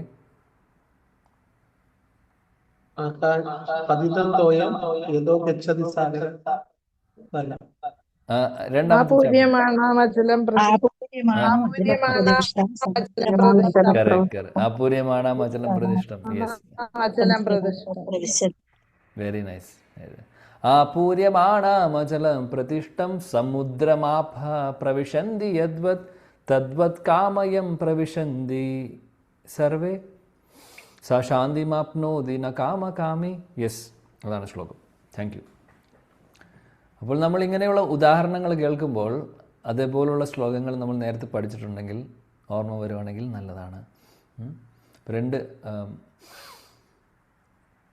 ഇപ്പോൾ രണ്ട് കാര്യങ്ങൾ അല്ലെങ്കിൽ നമ്മളിവിടെ പഠിക്കുന്നു. ഒന്ന് ത്വയിമേ അനന്യ വിഷയം എന്ന് പറയുന്ന കുന്തി സ്തുതിയിലും നദി ഒഴുകി കടലിലേക്ക് എത്തുന്നതിനെക്കുറിച്ച് പറയുന്നു. ഇവിടെ അപൂര്യമാണാം എന്ന് പറയുന്ന ശ്ലോകത്തിലും. അപ്പോൾ ഡയറക്റ്റ് കണക്ഷനും ഇൻഡയറക്റ്റ് കണക്ഷനും ഉണ്ട്. സോ അങ്ങനെ നമുക്ക് റിലേറ്റ് ചെയ്യാം. അത് നല്ലൊരു അനാലിസിസാണ് എപ്പോഴും. ഓക്കെ, ശ്ലോകം 29 നമുക്ക് പഠിക്കാം. തസ്യേവം മേ അനുരക്തസ്യ പ്രശ്രിതസ്യ ഹതൈനസഃ ശ്രദ്ധധാനസ്യ ബാലസ്യ ദാന്തസ്യാനുചാര്യസ്യ ച തസ്യേവം മേ അനുരക്തസ്യ പ്രശ്രിതസ്യ ഹതൈനസഃ ശ്രദ്ധദാനസ്യ ബാലസ്യ ദാന്തസ്യാനുചാര്യസ്യ ച. ഓക്കെ, ശ്ലോകം വായിക്കാം. ജി കെ നായർ പ്രഭു. ഹരേ കൃഷ്ണ. പ്രഭു ഇല്ല. ഹരേ കൃഷ്ണ. എന്ന് ആരാണെങ്കിൽ ആർക്കെങ്കിലും വായിക്കണമെങ്കിൽ വായിച്ചോളൂ. വേറെ ആരെങ്കിലും? കൃഷ്ണ വായിച്ചോട്ടെ പ്രഭു. യെസ്. ഓം നമോ ഭഗവതേ വാസുദേവായ. തസ്യേവം മേ അനുരക്തസ്യ പ്രസിദ്ധസ്യ ഹൃദയേന സ ശ്രദ്ധാദാനസ്യ ബാലസ്യ ദാന്തസ്യാനുചാരസ്യ ച. വിവർത്തനം. ശ്രീല പ്രഭുപാദർ കി ജയ്. ഞാൻ ആ മുനിമാരുമായി സ്നേഹത്താൽ ബന്ധിതനായി അത്യന്തം വിനയത്തോടുകൂടി അവരുടെ സേവനത്തിൽ നിരതനായ എന്റെ സർവപാപങ്ങളും സമൂലം നശിപ്പിക്കപ്പെട്ടു. അവരിൽ പൂർണ്ണ വിശ്വസ്തനായ ഞാൻ ഇന്ദ്രിയങ്ങളെ കീഴടക്കുകയും മനസ്സാലും ശരീരത്താലും കർശനമായി അവരെ അനുവർത്തിക്കുകയും ചെയ്തു. ഹരേ കൃഷ്ണ. ഹരേ കൃഷ്ണ പ്രഭു. Thank you. മനോഹരമായുള്ള ശ്ലോകം. ഇവിടെ നാരദമുനിയുടെ ഗുണങ്ങൾ, ക്വാളിറ്റീസ് പറയുന്നു. നമുക്ക് നോക്കാം എന്താണെന്നുള്ളത്. അദ്ദേഹം പറയുന്നു അനുരക്തസ്യ എന്ന് പറഞ്ഞാൽ അദ്ദേഹം ഭക്തി വേദാന്തരുമായിട്ട് അദ്ദേഹത്തിന് ഒരുപാട് അറ്റാച്ച്മെൻറ്റ് തോന്നുന്നു. പരിശുദ്ധ ഭക്തരാണ് ഭക്തി വേദാന്തർ അല്ലേ? അദ്ദേഹത്തിൻ്റെ വീട്ടിൽ വന്നിട്ടുള്ളവർ, അവരോട് ഒരുപാട് അറ്റാച്ച്മെൻറ്റ് തോന്നുന്നു. അനുരക്തസ്യ ഇതൊരു വലിയൊരു ക്വാളിറ്റിയാണ്. ഒരു പരിശുദ്ധ ഭക്തരോട് നമുക്ക് തോന്നുന്ന അറ്റാച്ച്മെൻറ്റ്, അവരോട് തോന്നുന്ന ആ ഒരു സ്നേഹം, ഭഗവാനോട് നമുക്ക് തോന്നുന്ന പോലെ പരിശുദ്ധ ഭക്തരോട് നമുക്കുണ്ടാവണം ആ ഒരു സ്നേഹം. ഇത് വളരെ ആവശ്യമാണ്. ശ്രീ ഗുരുവിനോട് അല്ലെങ്കിൽ ശുദ്ധഭക്തരോട് നമുക്ക് ആ സ്നേഹവും അല്ലെങ്കിൽ ആ ഒരു ആദരവും റെസ്പെക്റ്റും ഒക്കെ തീർച്ചയായിട്ടും ഭഗവാനെ കാണുന്നു. അതുകൊണ്ടല്ലേ പറയുന്നത് യസ്യ പ്രസാദ സാക്ഷാത് ഹരിത്വേന സമസ്ത ശാസ്ത്രർ. ഗുരുവും ഭഗവാനും നമ്മൾ ഒരു ഡിസൈപ്പിളിനെ സംബന്ധിച്ച് ഒരേപോലെയാണ് എന്നുള്ളത്. ഒരേപോലെ ഇൻ ദ സെൻസ് ഒരേപോലെ ബഹുമാനിക്കണം, ഒരേപോലെ ആരാധിക്കണം, ഒരേപോലെ വേണ്ട കാര്യങ്ങൾ ചെയ്യണം എന്നുള്ളത്. അപ്പോൾ അനുരക്തസ്യ, അപ്പോൾ ഭക്തരുമായിട്ടുള്ള അറ്റാച്ച്മെൻറ്റ്. എങ്കിലും ഇത് ആ ശുദ്ധ ഭക്തരോടുള്ള ഒരു കാര്യമാണ്. ശുദ്ധ ഭക്തരോട് തോന്നേണ്ട ഒരു അറ്റാച്ച്മെൻറ്റിനെ കുറിച്ചാണ് പറയുന്നത്. ഈവൻ നമ്മുടെ ഭക്തരുടെ ഇടയിലും ഇതേപോലെയുള്ള ഫ്രണ്ട്ഷിപ്പ് ആവശ്യമാണ്. എന്നാൽ നമ്മളാരും ശുദ്ധമല്ലാത്തത് കൊണ്ട് പലപ്പോഴും ഈഗോ ക്ലാഷസ് ഉണ്ടാവും. പലപ്പോഴും അനർത്ഥങ്ങൾ ഉള്ളിടത്തോളം കാലം അതിൽ ഒരുപാട് ചിലപ്പോൾ പ്രശ്നങ്ങളും റിലേഷൻഷിപ്സിൽ പ്രോബ്ലമൊക്കെ ഉണ്ടാവും. പക്ഷേ അതൊന്നും നമ്മൾ വിഷയമാക്കേണ്ട ആവശ്യമില്ല. എല്ലാവർക്കും പോസിറ്റീവും നെഗറ്റീവും ഉണ്ട്. നമ്മൾ നെഗറ്റീവിനെ കുറിച്ച് ചിന്തിക്കേണ്ട, കാണേണ്ട ആവശ്യമില്ല. നമ്മളിലും ദോഷങ്ങളുണ്ട്, നമ്മളിലും തെറ്റുകളുണ്ട്, മറ്റുള്ളവരിലും ഉണ്ടാവാം. അപ്പോൾ അത് കണ്ട് അത് മാത്രം ചൂണ്ടിക്കാണിച്ച് നമ്മൾ ചെയ്യേണ്ട ആവശ്യമില്ല ആക്ച്വലി. അപ്പോൾ നല്ലത് മാത്രം കണ്ട് മുന്നോട്ട് പോകുക എന്നുള്ളതാണ്. അപ്പോൾ ഭക്തരുമായിട്ടുള്ള ഒരു ബന്ധവും നമുക്ക് ആവശ്യമാണ് ഭക്തിയിൽ. ഇല്ലെങ്കിൽ നമുക്ക് തനിയായി പോവും. തനിയെ പോവേണ്ട ഒരു വിഷയമല്ല ഭക്തി. ഭക്തരുമായിട്ട് ഈ സംഘത്തിന് അസോസിയേഷൻ ഒരുപാട് പ്രാധാന്യമുണ്ട്. നമ്മൾ ഇനി ഗോലോക വൃന്ദാവനത്തിൽ എന്തെങ്കിലും എത്തുമ്പോഴും അവിടെയും തനിയല്ല, അവിടെ ഒരുപാട് ഭക്തരുണ്ട്. അപ്പോൾ എല്ലാവരും ചേർന്നുകൊണ്ട് ഭഗവാനെ സേവിക്കുന്ന ഒരു രീതിയാണ് അവിടെയുള്ളത്. അപ്പോൾ അതിനുള്ള ട്രെയിനിങ് ആണ് നമുക്കിവിടെ കിട്ടുന്നത്. എല്ലാവരും ചേർന്നുകൊണ്ട് ഭഗവാനെ എങ്ങനെ സ്നേഹിക്കും, ഭഗവാനെ ആരാധിക്കുമെന്നുള്ളത്, അല്ലെങ്കിൽ നമ്മൾ എങ്ങനെയാണ് സേവിക്കുക എന്നുള്ളത് ഇവിടെ നമ്മളത് ട്രെയിൻ ചെയ്തില്ലെങ്കിൽ അവിടെ പോയാൽ നമുക്ക് സാധിക്കുമോ? അതുകൊണ്ട് വളരെ അത്യാവശ്യമാണ് ഈ ഒരു അസോസിയേഷൻ. മാത്രമല്ല ഇങ്ങനെയുള്ള സംഘത്തിലൂടെയാണ് നമുക്ക് ഒരുപാട് പ്രചോദനങ്ങൾ കിട്ടുന്നത്, ഇൻസ്പിറേഷൻ കിട്ടുന്നത്. മാത്രമല്ല നമ്മൾ പലപ്പോഴും വിഷമഘട്ടങ്ങൾ നമ്മുടെ ജീവിതത്തിൽ വരുമ്പോഴും ഭക്തരുടെ സംഘം ഉണ്ടെങ്കിൽ നമുക്ക് ശക്തി കിട്ടുന്നു, അവരുടെ സപ്പോർട്ട് ഉണ്ടാവുന്നു. അല്ലെങ്കിൽ നമ്മൾ തനിയാണെങ്കിൽ പലപ്പോഴും നമ്മൾ തകർന്നു പോകാനുള്ളൊരവസ്ഥ കൂടുതലാണ്. അപ്പോൾ ഒരുപാട് കാര്യങ്ങളുണ്ട്. അപ്പോൾ അതുകൊണ്ട് അസോസിയേഷൻ വളരെ ഇമ്പോർട്ടൻ്റ് ആണ്. ശ്രീല രൂപ ഗോസ്വാമി അതുകൊണ്ട് പ്രധാനപ്പെട്ട 64 ഭക്തിയുത സേവനങ്ങളുടെ അംഗങ്ങളെക്കുറിച്ച് പറയുമ്പോൾ അദ്ദേഹം അവസാനം 5 ഏറ്റവും പ്രധാനപ്പെട്ട 5 എന്ന് പറയുന്നതിൽ അസോസിയേഷൻ ആദ്യം തന്നെ വരുന്നു. സാധുസംഘ അദ്ദേഹം പറയുന്നു. എന്തൊക്കെയാണ് 5 കാര്യങ്ങൾ? ആർക്കെങ്കിലും പറയാൻ പറ്റുമോ? ഹരേ കൃഷ്ണ. Devotee association. ഹരേ കൃഷ്ണ. പറയൂ. Hare Krishna. Devotee association. Sorry, അതാണ് അതന്നെ പറയൂ. സാധുസംഘ, ഭജനക്രിയ, ആ, അനർത്ഥ അതല്ല നിവർത്തി. അതല്ല നമ്മൾ ഹരേ പറയുന്നത്. കൃഷ്ണ. സേജസ് അല്ല പറയുന്നത്. പ്രഭു സംഘം, പറയാം. ഭക്തസംഘം, ഭാഗവത പാരായണം, ഉം. ഡെയ്റ്റി വർഷിപ്പ്, മധുരാവാസ, പിന്നെ ഒന്നും കൂടെ ഉണ്ടെന്ന് പ്രഭു. നാമസങ്കീർത്തനം, സങ്കീർത്തനം. നാമം, ഭാഗവതം, ഭക്തസംഘം, ധാംവാസം, മധുരാവാസം, ത്രിമൂർത്തി ശ്രീമൂർത്തി സേവ. വിഗ്രഹ സേവനം. ഓക്കെ, ഈ 5 കാര്യങ്ങളാണ് ശിലരൂപ ഗോസ്വാമി ഏറ്റവും പ്രധാനപ്പെട്ട 5 അംഗങ്ങൾ ഭക്തിയുത സേവനങ്ങളിൽ എന്ന് അദ്ദേഹം പറയുന്നത്. അപ്പോൾ അതിൽ നോക്കൂ, അസോസിയേഷൻ ഉണ്ട്. വളരെ പ്രധാനപ്പെട്ട ഒരു കാര്യമാണ് ആക്ച്വലി. സോ നമ്മളതിന് പ്രാധാന്യം കൊടുക്കണം. ഇല്ലെങ്കിൽ നമ്മൾ എവിടെയും എത്താൻ പോകുന്നില്ല. ആ ഒരു കാര്യം നമുക്ക് ഓർമ്മ വേണം. ഭക്തസംഘം അത്യാവശ്യമാണ്. ഭക്തസംഘത്തിൽ ഇരുന്നു കൊണ്ട് ആയിരിക്കണം നമ്മൾ ഭക്തിയുത സേവനങ്ങൾ പ്രാക്ടീസ് ചെയ്യേണ്ടത്. നമ്മളാരും എന്താ പറയുക, ഇവൻ നോക്കിക്കഴിഞ്ഞാൽ മഹാപ്രഭുവിൻ്റെ അനുയായികളെ നോക്കിക്കഴിഞ്ഞാലും ശ്രീല ഹരിദാസ് ഠാക്കൂർ ആണെങ്കിലും ഏത് ഭക്തരെ വേണമെങ്കിൽ എടുത്തോളൂ, അവരൊക്കെ ഭക്തരുമായിട്ടുള്ള ഇൻട്രാക്ഷൻ ഉണ്ടായിരുന്നു അവരൊക്കെ ഹൈ ക്ലാസ് ഡിവോട്ടീസാണ്. എന്നാൽ സംഘമില്ലാതെ ഇരുന്നിട്ടില്ല ആരും. അപ്പോൾ ഇവിടെ അതാണ് ആദ്യത്തെ ക്വാളിറ്റി, അനുരക്തസ്യ. ഭക്തിവേദാന്തരോട് അദ്ദേഹത്തിന് അറ്റാച്ച്മെൻറ്റ് വന്നു. ഒന്ന്. രണ്ടാമത്തെ, പ്രശ്രിതസ്യ, വളരെ അനുസരണശീലമുള്ള വ്യക്തിയാണ്. ഇതിന് മുമ്പ് നമ്മൾ കണ്ടു നാരദമുനിയുടെ ക്വാളിറ്റീസിൽ പരിശ്രിതസ്യ, വളരെ ഒബീഡിയൻ്റ് ആണ്, വളരെ അനുസരണയുള്ള ഒരു വ്യക്തിയാണ്. കുട്ടിയായിരുന്നു നാരദൻ കുട്ടിക്കാലത്ത്, ഈ ഒരു അദ്ദേഹത്തിൻ്റെ പൂർവ്വജന്മത്തിൽ. അതേപോലെ ഹതൈനാശ, അതായത് ഈ പാപമുക്തനായിരുന്നു, പാപങ്ങളൊന്നും അദ്ദേഹത്തിൽ ഉണ്ടായിരുന്നില്ല എന്ന് പറയുന്നു. പിന്നെ ശ്രദ്ധദാനസ്യ, വളരെ വിശ്വാസം ഉള്ള, അതായത് അദ്ദേഹത്തിന് എന്താണോ പറഞ്ഞു കൊടുത്തത് ഭക്തിവേദാന്തർ, ആ പരിശുദ്ധ ഭക്തർ, അതിൽ പൂർണ്ണ വിശ്വാസം ഉണ്ടായിരുന്നു അദ്ദേഹത്തിന്. മാത്രമല്ല ദാന്തസ്യ, നമ്മളിതിനു മുമ്പും കണ്ടിട്ടുണ്ട്. ദാന്തസ്യ എന്ന് പറയുമ്പോൾ അദ്ദേഹത്തിൻ്റെ അതായത് ആത്മനിയന്ത്രണമുള്ള വ്യക്തി, അതാണ് ദാന്തസ്യ. വളരെ ഇമ്പോർട്ടൻ്റ് ആയിട്ടുള്ള അടുത്ത പോയിന്റ് പറയുന്നു, അനുചര്യസ്യ. അനുചര്യസ്യ എന്ന് പറഞ്ഞു കഴിഞ്ഞാൽ എന്താണോ ഗുരു പറഞ്ഞു കൊടുക്കുന്നത് അല്ലെങ്കിൽ സാധു ജനങ്ങൾ പറഞ്ഞു കൊടുത്തിട്ടുള്ളത് അത് ഫോളോ അനുചരണം, അല്ലെങ്കിൽ അത് ഫോളോ ചെയ്യുവാൻ മനസാ വാച കർമ്മ, മനസ്സുകൊണ്ടും വാക്കുകൊണ്ടും കർമ്മം കൊണ്ടും അത് അനുചരിക്കാൻ അല്ലെങ്കിൽ അത് അനുസരിക്കാനുള്ള ആ ഒരു ഭാവം അദ്ദേഹത്തിൽ ഉണ്ടായിരുന്നു, ഒരുപാടുണ്ടായിരുന്നു. ഈ ക്വാളിറ്റീസാണ് നാരദമുനിയെ പിന്നീട് ആക്ച്വലി ആ ഭക്തിവേദാന്തരിൽ നിന്ന് ഭക്തിയുടെ ആ ഒരു ബീജം അദ്ദേഹത്തിൻ്റെ ഹൃദയത്തിൽ വരുന്നു. അത് പിന്നീട് വളരാനുള്ള കാര്യം ഈ ക്വാളിറ്റീസ് എല്ലാം അദ്ദേഹത്തിന് ഉണ്ടായിരുന്നു. അപ്പോൾ ക്വാളിറ്റീസ് എല്ലാം ഉള്ളത് കൊണ്ട് അങ്ങനെയാണ്. ഇതെല്ലാം പരസ്പരമായി, അതായത് എല്ലാം ഇൻ്റർ റിലേറ്റഡ് ആണ്. ഭഗവാന്റെ ശുദ്ധഭക്തിയുടെ ഒരു എലമെൻ്റ് നമ്മളിലേക്ക് വരുമ്പോൾ ഓട്ടോമാറ്റിക്കലി നമ്മുടെ ക്വാളിറ്റീസും നന്നാവും, നമ്മുടെ ക്യാരക്ടർ നന്നാവും.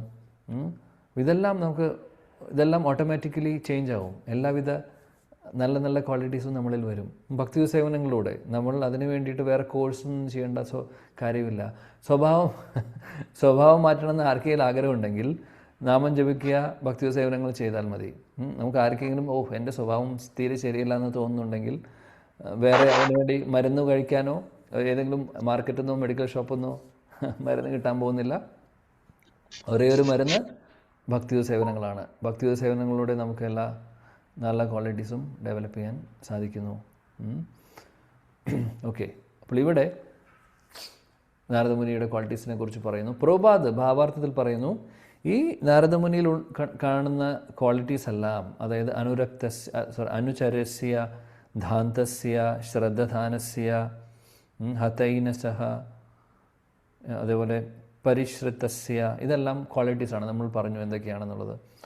ഇതെല്ലാം ആവശ്യമാണ് ഒരു ഭക്തിയിൽ, ആ ശുദ്ധഭക്തിയുടെ ശ്രേണിയിലേക്ക് എത്തുവാൻ ആഗ്രഹിക്കുന്ന ആളുകൾ ഡെവലപ്പ് ചെയ്യേണ്ട ക്വാളിറ്റീസാണ് ഇതെല്ലാം എന്നുള്ളത് പ്രഭുപാദ് ഭാവാർത്ഥത്തിൽ പറയുന്നു. ഇതെല്ലാം ആവശ്യമാണ് എന്നുള്ളത്.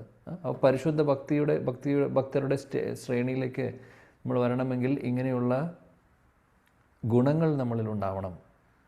വളരെ അത്യാവശ്യമാണ്. അതെങ്ങനെയാണ് നമുക്ക് കിട്ടുന്നത്? ഇത് അങ്ങനെ വെറുതെ എങ്ങനെയെങ്കിലും കിട്ടുന്നതല്ല. പരിശുദ്ധ ഭക്തരുടെ സംഘത്തിലൂടെ, അവരുടെ അനുഗ്രഹത്തിലൂടെ, അവർ പറയുന്നതനുസരിച്ചിട്ട് നമ്മൾ ഓരോന്ന് ചെയ്യുമ്പോഴും ആ സംഘത്തിലൂടെയാണ് ഇതെല്ലാം ഡെവലപ്പ് ആവുന്നത്. അങ്ങനെയുള്ള ഒരു ഭക്തരുടെ അനുഗ്രഹവും നമുക്ക് ആവശ്യമാണ്, അല്ലെങ്കിൽ അങ്ങനെ ശുദ്ധ ഭക്തരുടെ അസോസിയേഷൻ ആവശ്യമാണ്, ഗുരുവിനെ ആവശ്യമാണ്. അപ്പോൾ ഒരു പരിശുദ്ധ ഭക്തനായിട്ടുള്ള ഗുരു ഉണ്ടെങ്കിൽ നമുക്ക് അദ്ദേഹത്തിലൂടെ നമ്മൾ ഒരുപാട് കാര്യങ്ങൾ പഠിക്കുന്നു. അദ്ദേഹത്തിൻ്റെ കൃപ കൊണ്ട് നമ്മളിലും ഈ ക്വാളിറ്റീസൊക്കെ വരുന്നു, പ്രൊവൈഡഡ് നമ്മൾ അദ്ദേഹം പറയുന്നതനുസരിച്ച് കാര്യങ്ങൾ ഫോളോ ചെയ്യുമ്പോൾ എന്നുള്ളതാണ്. പ്രഭാത് അപ്പോൾ ഇവിടെ നമ്മളെ ഒരു കാര്യം ഓർമ്മിപ്പിക്കുന്നത്, പല തരത്തിലുള്ള ഭക്തരെ പോലെ അല്ലെങ്കിൽ കപട ഭക്തരുണ്ടാവും. അങ്ങനെയുള്ള ഭക്തരുടെ കീഴിൽ അല്ലെങ്കിൽ അവരുടെ ഒരു പിടിയിൽ നമ്മൾ പെട്ടു പോകരുത് എന്നുള്ളത്. നമ്മൾ അസോസിയേറ്റ് ചെയ്യേണ്ടത് ശുദ്ധ ഭക്തരെ അല്ലെങ്കിൽ നല്ല ആത്മാർത്ഥതയുള്ള ഭക്തരുമായിട്ടാണ്. അല്ലാതെ നമ്മളെ കളിപ്പിക്കാനോ കപടരായിട്ടുള്ളവരോ വഴിതെറ്റിക്കുവാനോ. കാര്യം ഇന്നത്തെ കാലത്ത് എല്ലാ മേഖലകളിലും പറ്റിക്കണ പരിപാടിയുണ്ട്. സോ പറ്റിപ്പും ചതിയും അല്ലെങ്കിൽ അങ്ങനെയുള്ളത് നമ്മൾ ഈവൻ ആത്മീയ തലത്തിൽ വരെ പല കാര്യങ്ങളും സംഭവിക്കുന്നുണ്ട്. സോ ഇതെല്ലാം നമ്മൾ വളരെയധികം ശ്രദ്ധിക്കേണ്ടതാണ്. അതിൽ വെച്ച് പ്രോപ്പറായിട്ടുള്ള പരമ്പരയിലുള്ള ഒത്തൻറ്റിക് ആയിട്ടുള്ള ഒരു സിസ്റ്റമാണ് നമ്മൾ ഫോളോ ചെയ്യേണ്ടത്. ഇല്ലെങ്കിൽ നമ്മൾ വഴിമാറിപ്പോവും. ഇന്നത്തെ കാലത്ത് പല ഓപ്ഷൻസാണ് നമ്മുടെ മുമ്പിലുള്ളത്. സോ ഇതെല്ലാം ശ്രദ്ധിക്കണം. അപ്പോൾ പ്രഭാത് പറയുന്നു, പരിശുദ്ധ ഭക്തരിൽ നിന്ന് ആയിരിക്കണം, അല്ലെങ്കിൽ അങ്ങനെയുള്ള ഭക്തരുമായിട്ടുള്ള സംഘമാണ് നമുക്ക് വേണ്ടത്. അങ്ങനെയുള്ളവരിൽ നിന്നാണ് നമ്മൾ പഠിക്കേണ്ടത്. അങ്ങനെയുള്ള പരിശുദ്ധ ഭക്തരുടെ പാദങ്ങളിൽ നമ്മൾ ശരണം പ്രാപിക്കണം. അങ്ങനെയുള്ള ശുദ്ധ ഭക്തർ ഭഗവാനിൽ പൂർണ്ണമായിട്ട് ശരണം പ്രാപിച്ചിട്ടുള്ളവരായിരിക്കും എന്നുള്ളത് പ്രഭാത് പറയുന്നു. അപ്പോൾ നമ്മളെപ്പോലുള്ള അല്ലെങ്കിൽ കനിഷ്ഠ ഭക്തർക്ക് ഇതേപോലെ പരിശുദ്ധ നാരദമുനി എങ്ങനെയാണോ ശുദ്ധ ഭക്തരെ സേവിച്ചത്, അതേപോലെ കനിഷ്ഠരായിട്ടുള്ള നമ്മൾ ഓരോരുത്തരും പരിശുദ്ധ ഭക്തരെ സേവിക്കുവാനും വൈഷ്ണവ സേവ ചെയ്യുവാനും നമ്മൾ ശ്രമിക്കണം. അതേപോലെ തന്നെ നമ്മൾ വളരെ ശ്രദ്ധ കൊടുത്ത് വളരെ വിനയത്തോടുകൂടി അനുസരണയോടുകൂടി അവർ പറയുന്ന കാര്യങ്ങൾ നമ്മുടെ ജീവിതത്തിൽ ആചരിക്കുവാനും ശ്രമിക്കണം. അങ്ങനെ അനുചര്യവും ഈ പറയുന്ന കാര്യങ്ങളൊക്കെ വരുമ്പോൾ ഇപ്പോൾ നമ്മളിവിടെ ഒബീഡിയൻ്റ് ആയിരിക്കണം. അതേപോലെ അനുചര്യം, അവർ പറയുന്നത് ഫോളോ ചെയ്യാൻ നമുക്ക് തയ്യാറായിരിക്കണം. ശ്രദ്ധദാനസ്യ, അവരുടെ വിശ്വാസം വേണം. ഇതെല്ലാം അത്യാവശ്യമാണ്. ഇല്ലെങ്കിൽ നമുക്ക് മുന്നോട്ട് പോകാൻ സാധിക്കില്ല. നമ്മൾ ദീക്ഷ എടുത്തു, ഗുരുവിൽ വിശ്വാസമില്ല എന്നുണ്ടെങ്കിൽ, ഗുരു പറയുന്ന നിർദ്ദേശങ്ങൾ ഫോളോ ചെയ്യില്ല എന്നുണ്ടെങ്കിൽ, അതേപോലെ തന്നെ നമ്മൾ വേണ്ട രീതിയിൽ അനുസരണശീലമില്ല, വിനയമില്ല, ഇങ്ങനെയൊക്കെ ആണെങ്കിൽ നമ്മൾ എവിടെ എത്താൻ പോകുന്നില്ല. അപ്പോൾ വളരെ ഇമ്പോർട്ടൻ്റ് ആണ് ഇതെല്ലാം ഫോളോ ചെയ്യുക എന്നുള്ളത്. അപ്പോൾ അങ്ങനെയുള്ള ഭക്തരുമായിട്ടുള്ള സംഘം ഭഗവാന്റെ കൃപ കൊണ്ട് നമുക്ക് കിട്ടും. ഗുരു കൃഷ്ണപ്രസാദേ പായേ ഭക്തി ലതാ ബീജ്. ഭഗവാന്റെ കൃപ കൊണ്ട് ശ്രീ ഗുരു നമ്മുടെ ജീവിതത്തിൽ കടന്നു വരുന്നു. അങ്ങനെ ശ്രീ ഗുരു ഭക്തിയുടെ ലതാ, ആ ബീജം, ഭക്തിലതയുടെ ബീജം നമ്മളിൽ നടുന്നു. പിന്നെ അത് വളർത്താനുള്ള മാർഗവും അദ്ദേഹം പറഞ്ഞു തരുന്നു. അത് വളർത്തിക്കൊണ്ട് വരിക എന്നുള്ളത് വെള്ളം ഒഴിച്ചും വേണ്ട വളം കൊടുത്തും. നമ്മുടെ വളവും എന്ന് പറയുന്നത് ശ്രവണം കീർത്തനമാണ്. ശ്രവണം കീർത്തനത്തിലൂടെ നമ്മൾ ആ ഭക്തിലതാ ബീജത്തെ, ആ ഒരു ലത വളർന്ന് വരുന്നു. അപ്പോൾ അവിടെ ആ സമയത്ത് ഒരുപാട് തടസ്സങ്ങളുണ്ടാവും. ഒരുപാട് വേറെ വിത്തുകൾ അല്ലെങ്കിൽ വേറെ ചെടികളൊക്കെ വളരാനുള്ള സാധ്യതയുണ്ട്.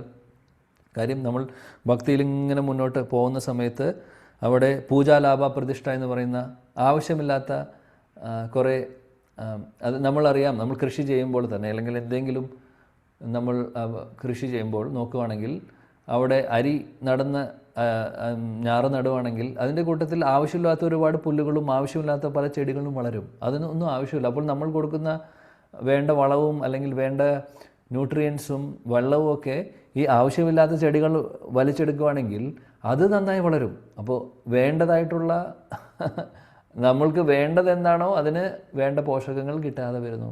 അപ്പോൾ ഇതേപോലെ ഭക്തിയിലുമുണ്ട്. ഭക്തിയിൽ നമ്മൾ മുന്നോട്ട് പോകുമ്പോൾ ഭക്തിലത ഇങ്ങനെ വളർന്നുകൊണ്ടിരിക്കും. പക്ഷെ അതിൻ്റെ കൂട്ടത്തിൽ പൂജാലാഭ പ്രതിഷ്ഠ, ആളുകളുടെ ശ്രദ്ധ, നമ്മൾ ഫേമസ് ആവുക, ആ ഒരു ആഗ്രഹം, എല്ലാവരുടെ മുമ്പിൽ ആ ഉള്ളിലുള്ള ആ സൂക്ഷ്മമായിട്ടുള്ള ഈ അനർത്ഥങ്ങളൊക്കെ നമ്മുടെ ഉള്ളിൽ വളരാനുള്ള സാധ്യതയുണ്ട്. അതുകൊണ്ട് എപ്പോഴും നമ്മൾ വിജിലൻ്റ് ആയിരിക്കണമെന്ന് പറയും. നമ്മുടെ ആചാര്യന്മാർ പറയുന്നുണ്ട്. അതുകൊണ്ട് ഇങ്ങനെയുള്ള ആവശ്യമില്ലാത്ത കുറേ സംഭവങ്ങൾ വളർന്നു വരും. അതിനെയൊക്കെ സമയാസമയങ്ങളിൽ എടുത്ത് പിഴുത് കളയണം, ഇല്ലെങ്കിൽ ബുദ്ധിമുട്ടാണ് എന്നുള്ളത്. അപ്പോൾ ഇതെല്ലാം നമ്മൾ ശ്രദ്ധിക്കേണ്ട കാര്യങ്ങളാണ് എന്നുള്ളതും നമുക്കിവിടെ ഓർക്കാൻ സാധിക്കും. അപ്പോൾ ഒരു നല്ല രീതിയിൽ ലക്ഷ്യത്തിലേക്ക് എത്തുവാൻ നമ്മൾ ആഗ്രഹിക്കുന്നുണ്ടെങ്കിൽ തീർച്ചയായിട്ടും ഈ പറയുന്ന ക്വാളിറ്റീസ് അറ്റ്ലീസ്റ്റ് നമുക്ക് ഇപ്പോൾ എത്രമാത്രം ഉണ്ടോ എന്നുള്ളത് വേറെ കാര്യം. പക്ഷേ അറ്റ്ലീസ്റ്റ് അതിനുവേണ്ടി ശ്രമിക്കുക എന്നുള്ളതാണ്. അതായത് ഗുരു പറയുന്നത് അനുസരിക്കുക, അല്ലെങ്കിൽ അനുസരണശീലം, അതേപോലെ ആത്മനിയന്ത്രണം, ഇന്ദ്രിയങ്ങളെ നിയന്ത്രിക്കാൻ നമ്മൾ പഠിക്കണം. അതേപോലെ ശ്രദ്ധ, വളരെയധികം വിശ്വാസം നമുക്ക് വേണം. അനുചര്യസ്യ, അവർ പറയുന്ന ഇൻസ്ട്രക്ഷൻസ് ഫോളോ ചെയ്യാനും നമ്മൾ മനസ്സാവാച കർമ്മണ, അല്ലെങ്കിൽ മനസ്സുകൊണ്ടും വാക്കുകൾ കൊണ്ടും കർമ്മം കൊണ്ടും അത് അനുചര്യം അല്ലെങ്കിൽ അനുചരണം ചെയ്യാനുള്ള ആ ഒരു മനോഭാവം നമുക്കുണ്ടാവണം. ഇത് വളരെ ഇമ്പോർട്ടൻ്റ് ആണ് എന്നുള്ളത് ഇവിടെ നിന്ന് നമുക്ക് മനസ്സിലാക്കാൻ സാധിക്കും. ഓക്കെ, ശ്ലോകം 30. ജ്ഞാനം ഗുഹ്യതമം യത്തത് സാക്ഷാത് ഭഗവതോതിതം അൻവവോചൻ ഗമിഷ്യന്തഃ കൃപയാ ദീനവത്സലാഃ. ഓക്കെ, ജ്ഞാനാംബിക മാതാജി വായിക്കൂ.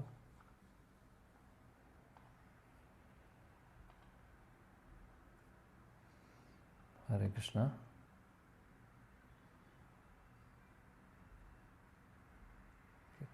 ജ്ഞാനാംബിക മാതാജി കേൾക്കുന്നില്ലേ? ഓക്കെ, കേൾക്കുന്നില്ലെങ്കിൽ ഇല്ല, മ്യൂട്ടാണല്ലോ, അൺമ്യൂട്ട് ചെയ്യാൻ പറ്റുന്നില്ല. അൺമ്യൂട്ട് ചെയ്യാമല്ലോ. ഓക്കെ, പറ്റുന്നില്ല എന്ന് തോന്നുന്നു. സാരമില്ല. വേറെ ആരെങ്കിലും വായിച്ചോളൂ. കൃഷ്ണ വായിച്ചോട്ടെ പ്രഭു. അഞ്ജിത മാതാജി വായിക്കൂ. ഹരേ കൃഷ്ണ. ജ്ഞാനം ഗുഹ്യതമം യത്തൽ സാക്ഷാൽ ഭഗവതോദിതം അന്യവോചൻ ഗമിഷ്യന്ത കൃപയാദീന വത്സലാഹ. വിവർത്തനം ബൈ ശ്രീല പ്രഭുപാദ്. ജയ ശ്രീല പ്രഭുപാദ്. വിനീത ഹൃദയരായ ആത്മാക്കളിൽ അതീവ കൃപയുള്ള ആ ഭക്തിവേദാന്തികൾ പ്രയാണം ആരംഭിക്കുന്ന വേളയിൽ പരമദിവ്യത്വ പുരുഷനാൽ നിർദ്ദേശിക്കപ്പെട്ട ആ അതീവ രഹസ്യമായ വിഷയത്തെ എനിക്ക് ഉപദേശിച്ചു. ഹരേ കൃഷ്ണ. എന്ത് സംഭവിക്കുന്നു? നാരദമുനി പറയുവാണ്, അങ്ങനെ ആ ഭക്തിവേദാന്തര് അവർ ദീനവത്സലരായിട്ടുള്ള എന്നെപ്പോലെ പതീതരായിട്ടുള്ള ആളുകളോട് ഒരുപാട് മഹാകൃപയാണ് അവരുടെ മനസ്സിലുള്ളത്, ഹൃദയത്തിലുള്ളത്. അപ്പോൾ എന്നോട് മഹാകൃപ, അവരുടെ മഹാകൃപ എന്നിലേക്ക് അവർ തരുന്നു. അതാണ് പറഞ്ഞത്, കൃപയാ. അവർ പോകുന്നേക്കാൾ മുമ്പ് ഇൻസ്ട്രക്ഷൻ കൊടുക്കുന്നു നാരദമുനിക്ക്. ജ്ഞാനം ഗുഹ്യതമം, അതായത് ഗുഹ്യമായിട്ടുള്ള ശാസ്ത്രങ്ങളിലെ ഗുഹ്യമായിട്ടുള്ള ജ്ഞാനം എല്ലാം പറഞ്ഞു കൊടുക്കുന്നു. എന്താണ് ഗുഹ്യമായിട്ടുള്ള ജ്ഞാനം? ശുദ്ധഭക്തി. നമ്മൾ ഭഗവത്ഗീത നോക്കിക്കഴിഞ്ഞാൽ 9-ാമത്തെ അധ്യായത്തിൻ്റെ ശീർഷകം തന്നെ, ടൈറ്റിൽ തന്നെ നോക്കിക്കഴിഞ്ഞാൽ ദ മോസ്റ്റ് കോൺഫിഡൻഷ്യൽ നോളജ് എന്നാണ്. ആക്ച്വലി മോസ്റ്റ് കോൺഫിഡൻഷ്യൽ ആയിട്ടുള്ള അറിവ് പബ്ലിക്കായിട്ട് അവൈലബിൾ ആണ്.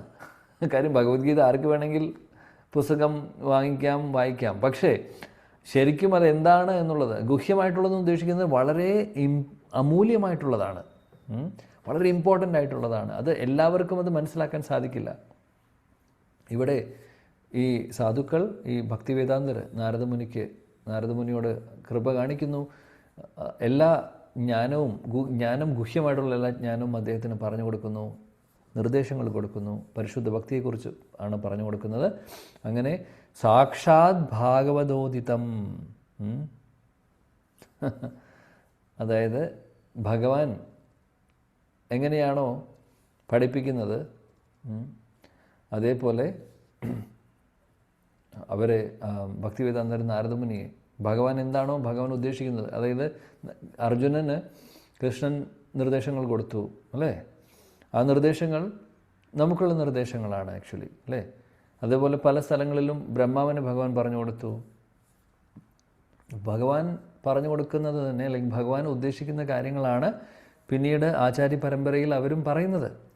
ഭഗവാൻ എന്താണോ ഉദ്ദേശിക്കുന്നത് അത് അവർ പറയുന്നു മുന്നോട്ട് അല്ലേ. അങ്ങനെയാണ് പരമ്പരയിൽ നമുക്ക് കിട്ടുന്നത് ഇതെല്ലാം, ഈ ജ്ഞാനമെല്ലാം. അപ്പോൾ ഈ പരിശുദ്ധ ഭക്തർ, ഭക്തിവേദാന്തർ നാരദമുനിക്ക് എല്ലാവിധ ഭക്തിയെക്കുറിച്ചുള്ള അമൂല്യമായിട്ടുള്ള ഗുഹ്യമായിട്ടുള്ള കാര്യങ്ങളൊക്കെ, പരിശുദ്ധ ഭക്തിയെക്കുറിച്ചുള്ള ഗുഹ്യമായിട്ടുള്ള കാര്യങ്ങളൊക്കെ പറഞ്ഞു കൊടുക്കുന്നു, അനുഗ്രഹിക്കുന്നു, നിർദ്ദേശങ്ങൾ കൊടുക്കുന്നു. ഇനി അദ്ദേഹം എങ്ങനെയാണത് ഉപയോഗിക്കുന്നത് എന്നുള്ളത് നമ്മൾ കാണും ഇനി മുന്നോട്ട്. ശ്രീല പ്രഭുപാദ് ഭാവാർത്ഥത്തിൽ പറയുന്നു, ഭക്തി വേദാന്തർ അല്ലെങ്കിൽ ഭക്തർ അവർ ഭഗവാൻ എന്ത് നിർദ്ദേശമാണ് കൊടുക്കുന്നത് അതവർ ഫോളോ ചെയ്യുന്നവരായിരിക്കും. അതാണ് ഇവിടെ നമ്മൾ വായിച്ചത്. ഭഗവാൻ പറഞ്ഞു കൊടുക്കുന്നത് പോലെ ഭഗവാന്റെ ഇൻസ്ട്രക്ഷൻസും അതാണ്, ഭഗവാന്റെ നിർദ്ദേശങ്ങളും ഭക്തി വേദാന്തരുടെ നിർദ്ദേശങ്ങളും വ്യത്യാസമില്ല.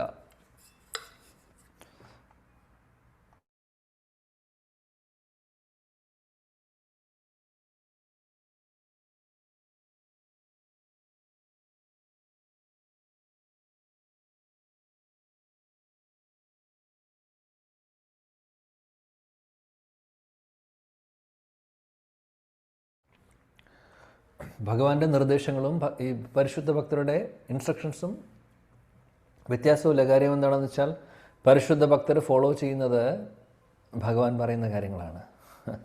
അതാണ് പ്രഭുപാദയോട് പറയുന്നത്. ഭഗവത്ഗീതയിലെ ഇൻസ്ട്രക്ഷൻസ് ആക്ച്വലി നമുക്കെല്ലാവർക്കും ഭഗവാൻ പറഞ്ഞു തരുന്നു, നിർദ്ദേശങ്ങൾ തരുന്നു. അത് ഫോളോ ചെയ്യുക എന്നുള്ളതാണ് നമ്മൾ ഓരോരുത്തരും ചെയ്യേണ്ടത്. യെസ്. ഇപ്പോൾ ഭഗവത്ഗീതയെക്കുറിച്ച് ഇവിടെ പ്രഭുപാദ് പറയുന്നുണ്ട്. എങ്ങനെയാണോ ഭഗവാൻ അർജുനന് നിർദ്ദേശങ്ങൾ കൊടുത്തത് ആ പരമ്പരയിലൂടെ പിന്നീട് സൂര്യഭഗവാന് കൊടുത്തു. ഈ നിർദ്ദേശങ്ങൾ ഞാൻ സൂര്യദേവന് പറഞ്ഞു കൊടുത്തിട്ടുണ്ടെന്ന് പറഞ്ഞിട്ടുണ്ടായിരുന്നു. അതങ്ങനെ പരമ്പരയിലൂടെ താഴേക്ക് വരുന്നതെല്ലാം നമ്മൾ ഭഗവത്ഗീതയിൽ പഠിക്കുന്നുണ്ട് അല്ലേ. അപ്പോൾ ഇതാണ് നമ്മളും ഫോളോ ചെയ്യേണ്ടത് എന്ന് പറയുന്നു. ഇനി ശ്ലോകം 31 കൂടെ നോക്കാം. അപ്പോൾ ഈ സെക്ഷൻ ഇവിടെ തീരുന്നു. ശ്ലോകം 31. യേനൈവാഹം ഭഗവതോ വാസുദേവസ്യ വേദസഃ മായാനുഭാവം അവിദം യേന ഗച്ഛന്തി തത്പദം. ഗീതാ മുരളി മാതാജി. ഹരേ കൃഷ്ണ പ്രഭുജി. ശ്ലോകം 31. ഓം നമോ ഭഗവതേ വാസുദേവായ. ഏനൈവാഹം ഭഗവതോ വാസുദേവസ്യ വേദസാ മായാനുഭാവമവിദം യേന ഗച്ഛന്തി തൽപദം. വിവർത്തനം വഴി ശ്രീല പ്രഭുപാദ് കി ജയ്. ആ രഹസ്യജ്ഞാനത്താൽ സർവ്വതിന്റെയും സ്രഷ്ടാവും സംരക്ഷകനും സംഹാരകനുമായ ശ്രീകൃഷ്ണ ഭഗവാന്റെ ശക്തി പ്രഭാവത്തെ വ്യക്തമായി മനസ്സിലാക്കുവാൻ സാധ്യമായി. Thank you. അപ്പോൾ നാരദമുനി പറയുന്നു, ഭഗവാനെക്കുറിച്ചുള്ള കാര്യങ്ങൾ എല്ലാ സൃഷ്ടി ചെയ്യുന്ന, അല്ലെങ്കിൽ ഇതെല്ലാത്തിൻ്റെയും ഉടമ, എല്ലാത്തിൻ്റെയും നിയന്ത്രിക്കുന്ന വ്യക്തി അല്ലേ, എല്ലാം ഭഗവാനാണ്. പരമദൈവതം പുരുഷൻ ഭഗവാൻ. ഭഗവാന്റെ ഹരേ കൃഷ്ണ. ഭഗവാനെക്കുറിച്ചുള്ള കാര്യങ്ങൾ അവർ പറഞ്ഞു കൊടുക്കുന്നു. അതാണ് പറയുന്നത്. ഭഗവാന്റെ ആത്മീയ ആന്തരിക ശക്തിയും ബഹിരാംഗ ശക്തിയെക്കുറിച്ചും എല്ലാം തന്നെ പറഞ്ഞു കൊടുക്കുന്നു. എല്ലാവിധ അറിവുകളും പറഞ്ഞു കൊടുക്കുന്നു. എന്നിട്ട് ഇവിടെ നാരദമുനി പറയുന്നു, ഈ അറിവുകളിലൂടെയെല്ലാം, ഈ ജ്ഞാനത്തിലൂടെ ഒരു വ്യക്തിക്ക്, ഒരുവന് ഭഗവത് ധാമത്തിലേക്ക് എത്തുവാൻ സാധിക്കുന്നു. അപ്പോൾ ഈ നോളജിലൂടെ അല്ലെങ്കിൽ ഈ അറിവുകളിലൂടെയൊക്കെ അതാണ് പറയുന്നത്. പ്രഭുപാദ് ഇവിടെ ഭാവാർത്ഥത്തിൽ പറയുന്നു, ഏറ്റവും ഗൂഹ്യമായിട്ടുള്ള ജ്ഞാനം എന്ന് പറയുന്നത് പരിശുദ്ധ ഭക്തിയെക്കുറിച്ചാണ്. അപ്പോൾ ആ ഒരു കാര്യമാണ് ആര് പറഞ്ഞു കൊടുക്കുന്നത്? ഭക്തിവേദാന്തർ നാരദമുനിക്ക് പറഞ്ഞു കൊടുക്കുന്നത്. അപ്പോൾ ബാക്കിയുള്ള കാര്യങ്ങളെല്ലാം ഭഗവാന്റെ ശക്തികളെക്കുറിച്ചും ഇതെല്ലാം ഭഗവത്ഗീതയിൽ ഭഗവാൻ പറയുന്നുണ്ട് അല്ലേ. എന്നാൽ ഭഗവത്ഗീതയിൽ ഭഗവാൻ പറയാത്ത കാര്യങ്ങളില്ല. അദ്ദേഹത്തിൻ്റെ ശക്തികളെക്കുറിച്ച്, ബഹിരാംഗ ശക്തി, ആന്തരിക ശക്തി, എല്ലാം ഒരുപാട് ജ്ഞാനം, കർമ്മത്തെക്കുറിച്ച്, കാലത്തെക്കുറിച്ച് എല്ലാം കുറേ കാര്യങ്ങൾ പറയുന്നുണ്ട്. എല്ലാം പറഞ്ഞതിന് ശേഷം അദ്ദേഹം പറയുന്ന അവസാനം മനാഭവത് ഭക്തോ മദ്യാജി മാം നമസ്കരൂ, നിങ്ങൾ എപ്പോഴും ഓർക്കൂ, ആരാധിക്കൂ, നമസ്കരിക്കൂ എന്നൊക്കെ അല്ലേ. അതേപോലെ സർവധർമാൻ പരിത്യജ മാമേകം ശരണം വ്രജ, ബാക്കിയുള്ള മറ്റുള്ള ധർമ്മങ്ങളൊക്കെ മാറ്റിവെച്ചോളൂ, ശരണം പ്രാപിക്കൂ, ഭഗവാനെ ശരണം പ്രാപിക്കുക എന്നുള്ളതാണ് ഏറ്റവും വലിയ ധർമ്മം, പരമമായിട്ടുള്ള ധർമ്മം. അപ്പോൾ ആ ധർമ്മം മറ്റുള്ളതൊന്നും ചെയ്തില്ലെങ്കിലും ഇത് ചെയ്താൽ മതി എന്നുള്ളതും അദ്ദേഹം പറയുന്നു. അപ്പോൾ ഫൈനൽ കൺക്ലൂഷൻ അതാണ്. വളരെ ഗുഹ്യമായിട്ടുള്ള അറിവ് അല്ലെങ്കിൽ ജ്ഞാനം എന്ന് പറയുന്നത് ഇതാണ്. പ്രഭുപാദ് ഭാവാർത്ഥത്തിൽ പറയുന്നു,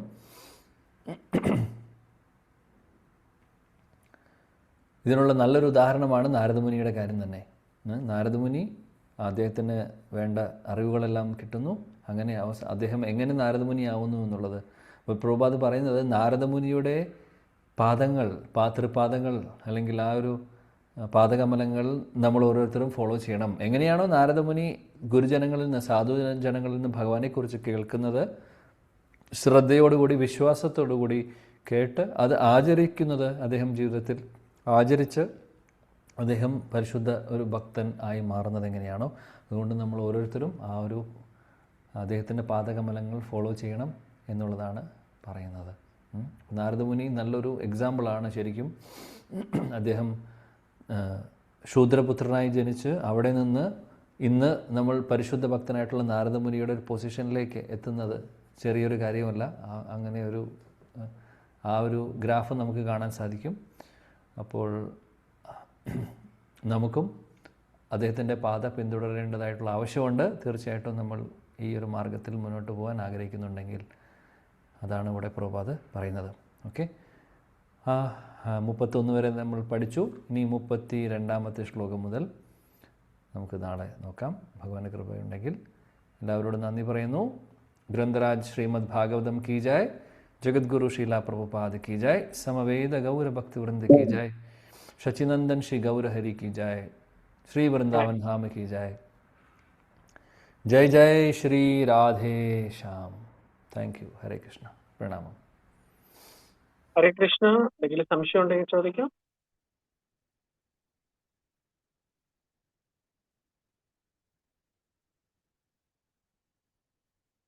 ഓക്കെ, ഹരേ കൃഷ്ണ. പ്രഭുജി മുടങ്ങാതെ നമുക്ക് കിട്ടുന്നതിലേക്ക് വേണ്ടി ഉണ്ടോ സംശയം? ഹരേ കൃഷ്ണ.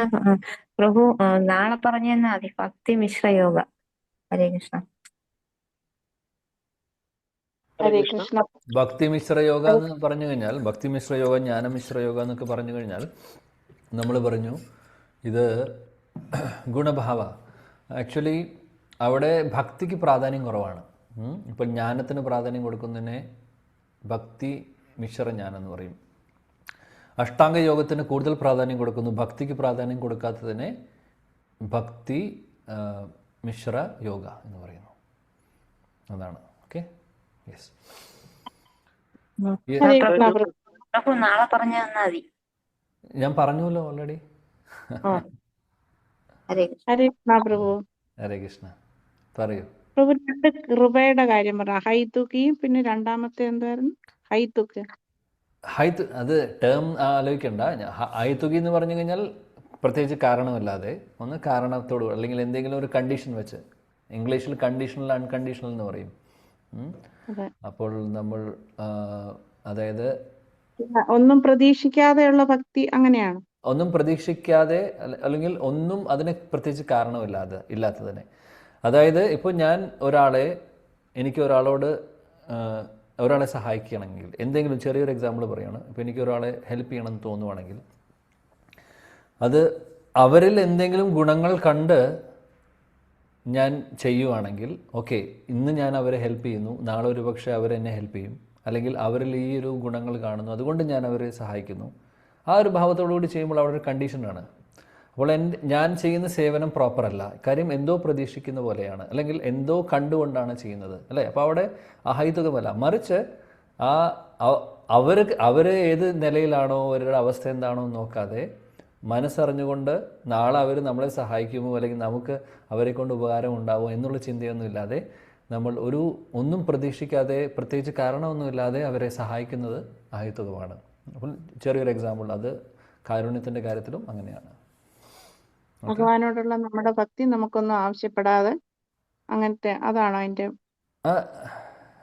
അങ്ങനെയല്ല, അതല്ല ഉദ്ദേശിക്കുന്നത്. അത് നമ്മുടെ ഹൈതുകി അപ്രതിഹത, അത് ഭക്തിയുടെ ഡെഫിനിഷൻ. ഇത് കൃപയെക്കുറിച്ചാണ് പറയുന്നത്. ഇപ്പോൾ ഒരു നാരദമുനി അല്ലെങ്കിൽ ഒരു ശുദ്ധഭക്തൻ, ഇപ്പോൾ ഉദാഹരണത്തിന് നമ്മുടെ ഗുരുജനങ്ങൾ ദീക്ഷ കൊടുക്കുന്നു. എനിക്കും ദീക്ഷ ലഭിച്ചിട്ടുണ്ട് എൻ്റെ ഗുരുവിൽ നിന്ന്. എനിക്ക് പ്രത്യേകിച്ച് ഒരു ക്വാളിഫിക്കേഷനും ഇല്ല, എനിക്ക് ക്വാളിറ്റീസും ഇല്ല, ക്വാളിഫിക്കേഷനും ഇല്ല. പക്ഷെ ഗുരുവിൻ്റെ കൃപയാണ്, അഹൈതുകമായിട്ടുള്ള കൃപ കൊണ്ട് അദ്ദേഹം നമുക്ക് തരുന്നു. അപ്പോൾ അത് അദ്ദേഹത്തിൻ്റെ അഹൈതുക കൃപയാണ്. അല്ല എന്നിലുള്ള ക്വാളിറ്റീസ് കണ്ട് ആകർഷിതനായിട്ട് ചെയ്യുന്നതല്ല. അദ്ദേഹത്തിൻ്റെ ഹൃദയത്തിലുള്ള പരമകാരുണ്യത്തെ അദ്ദേഹം വിതരണം ചെയ്യുകയാണ് ചെയ്യുന്നത്. അഹൈതുകമാണ്. അതിനെയാണ് അഹൈതുക കൃപ എന്ന് പറയുന്നത്. നാരദമുനിക്ക് അല്ലെങ്കിൽ ഭക്തിവേദാന്തര് ശൂദ്രപുത്രനായിട്ടുള്ള നാരദൻ ആ കുട്ടിയായിരുന്ന സമയത്ത് അദ്ദേഹത്തിനോട് തോന്നുന്നത്, നാരദമുനി ശൂദ്രനാണോ, നല്ല സ്വഭാവമുണ്ടോ, ഇതൊന്നും നോക്കിയിട്ടില്ല. അവരുടെ ഉള്ളിലുള്ള ആ ഒരു കൃപ അവർക്ക് കൊടുക്കുകയാണ്, നാരദമുനിക്ക് കൊടുക്കുകയാണ് ചെയ്യുന്നത്. അതിനെയാണ് അഹൈതുകം. പ്രത്യേകിച്ച് കാരണമൊന്നുമില്ല. അതിനാണ് അഹൈതുകം എന്ന് പറയുന്നത്. ക്വാളിഫിക്കേഷൻ ഒന്നും നോക്കാതെ ചെയ്യുന്നത്. മനസ്സിലായില്ലേ?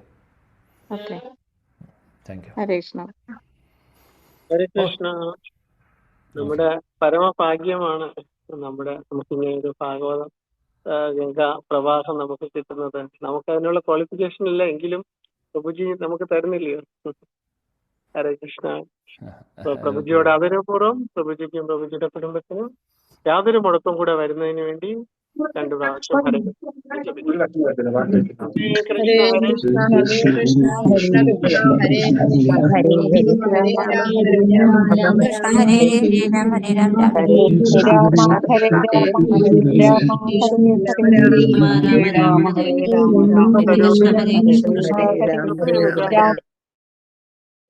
वैष्णवेभ्यो नमो नमः।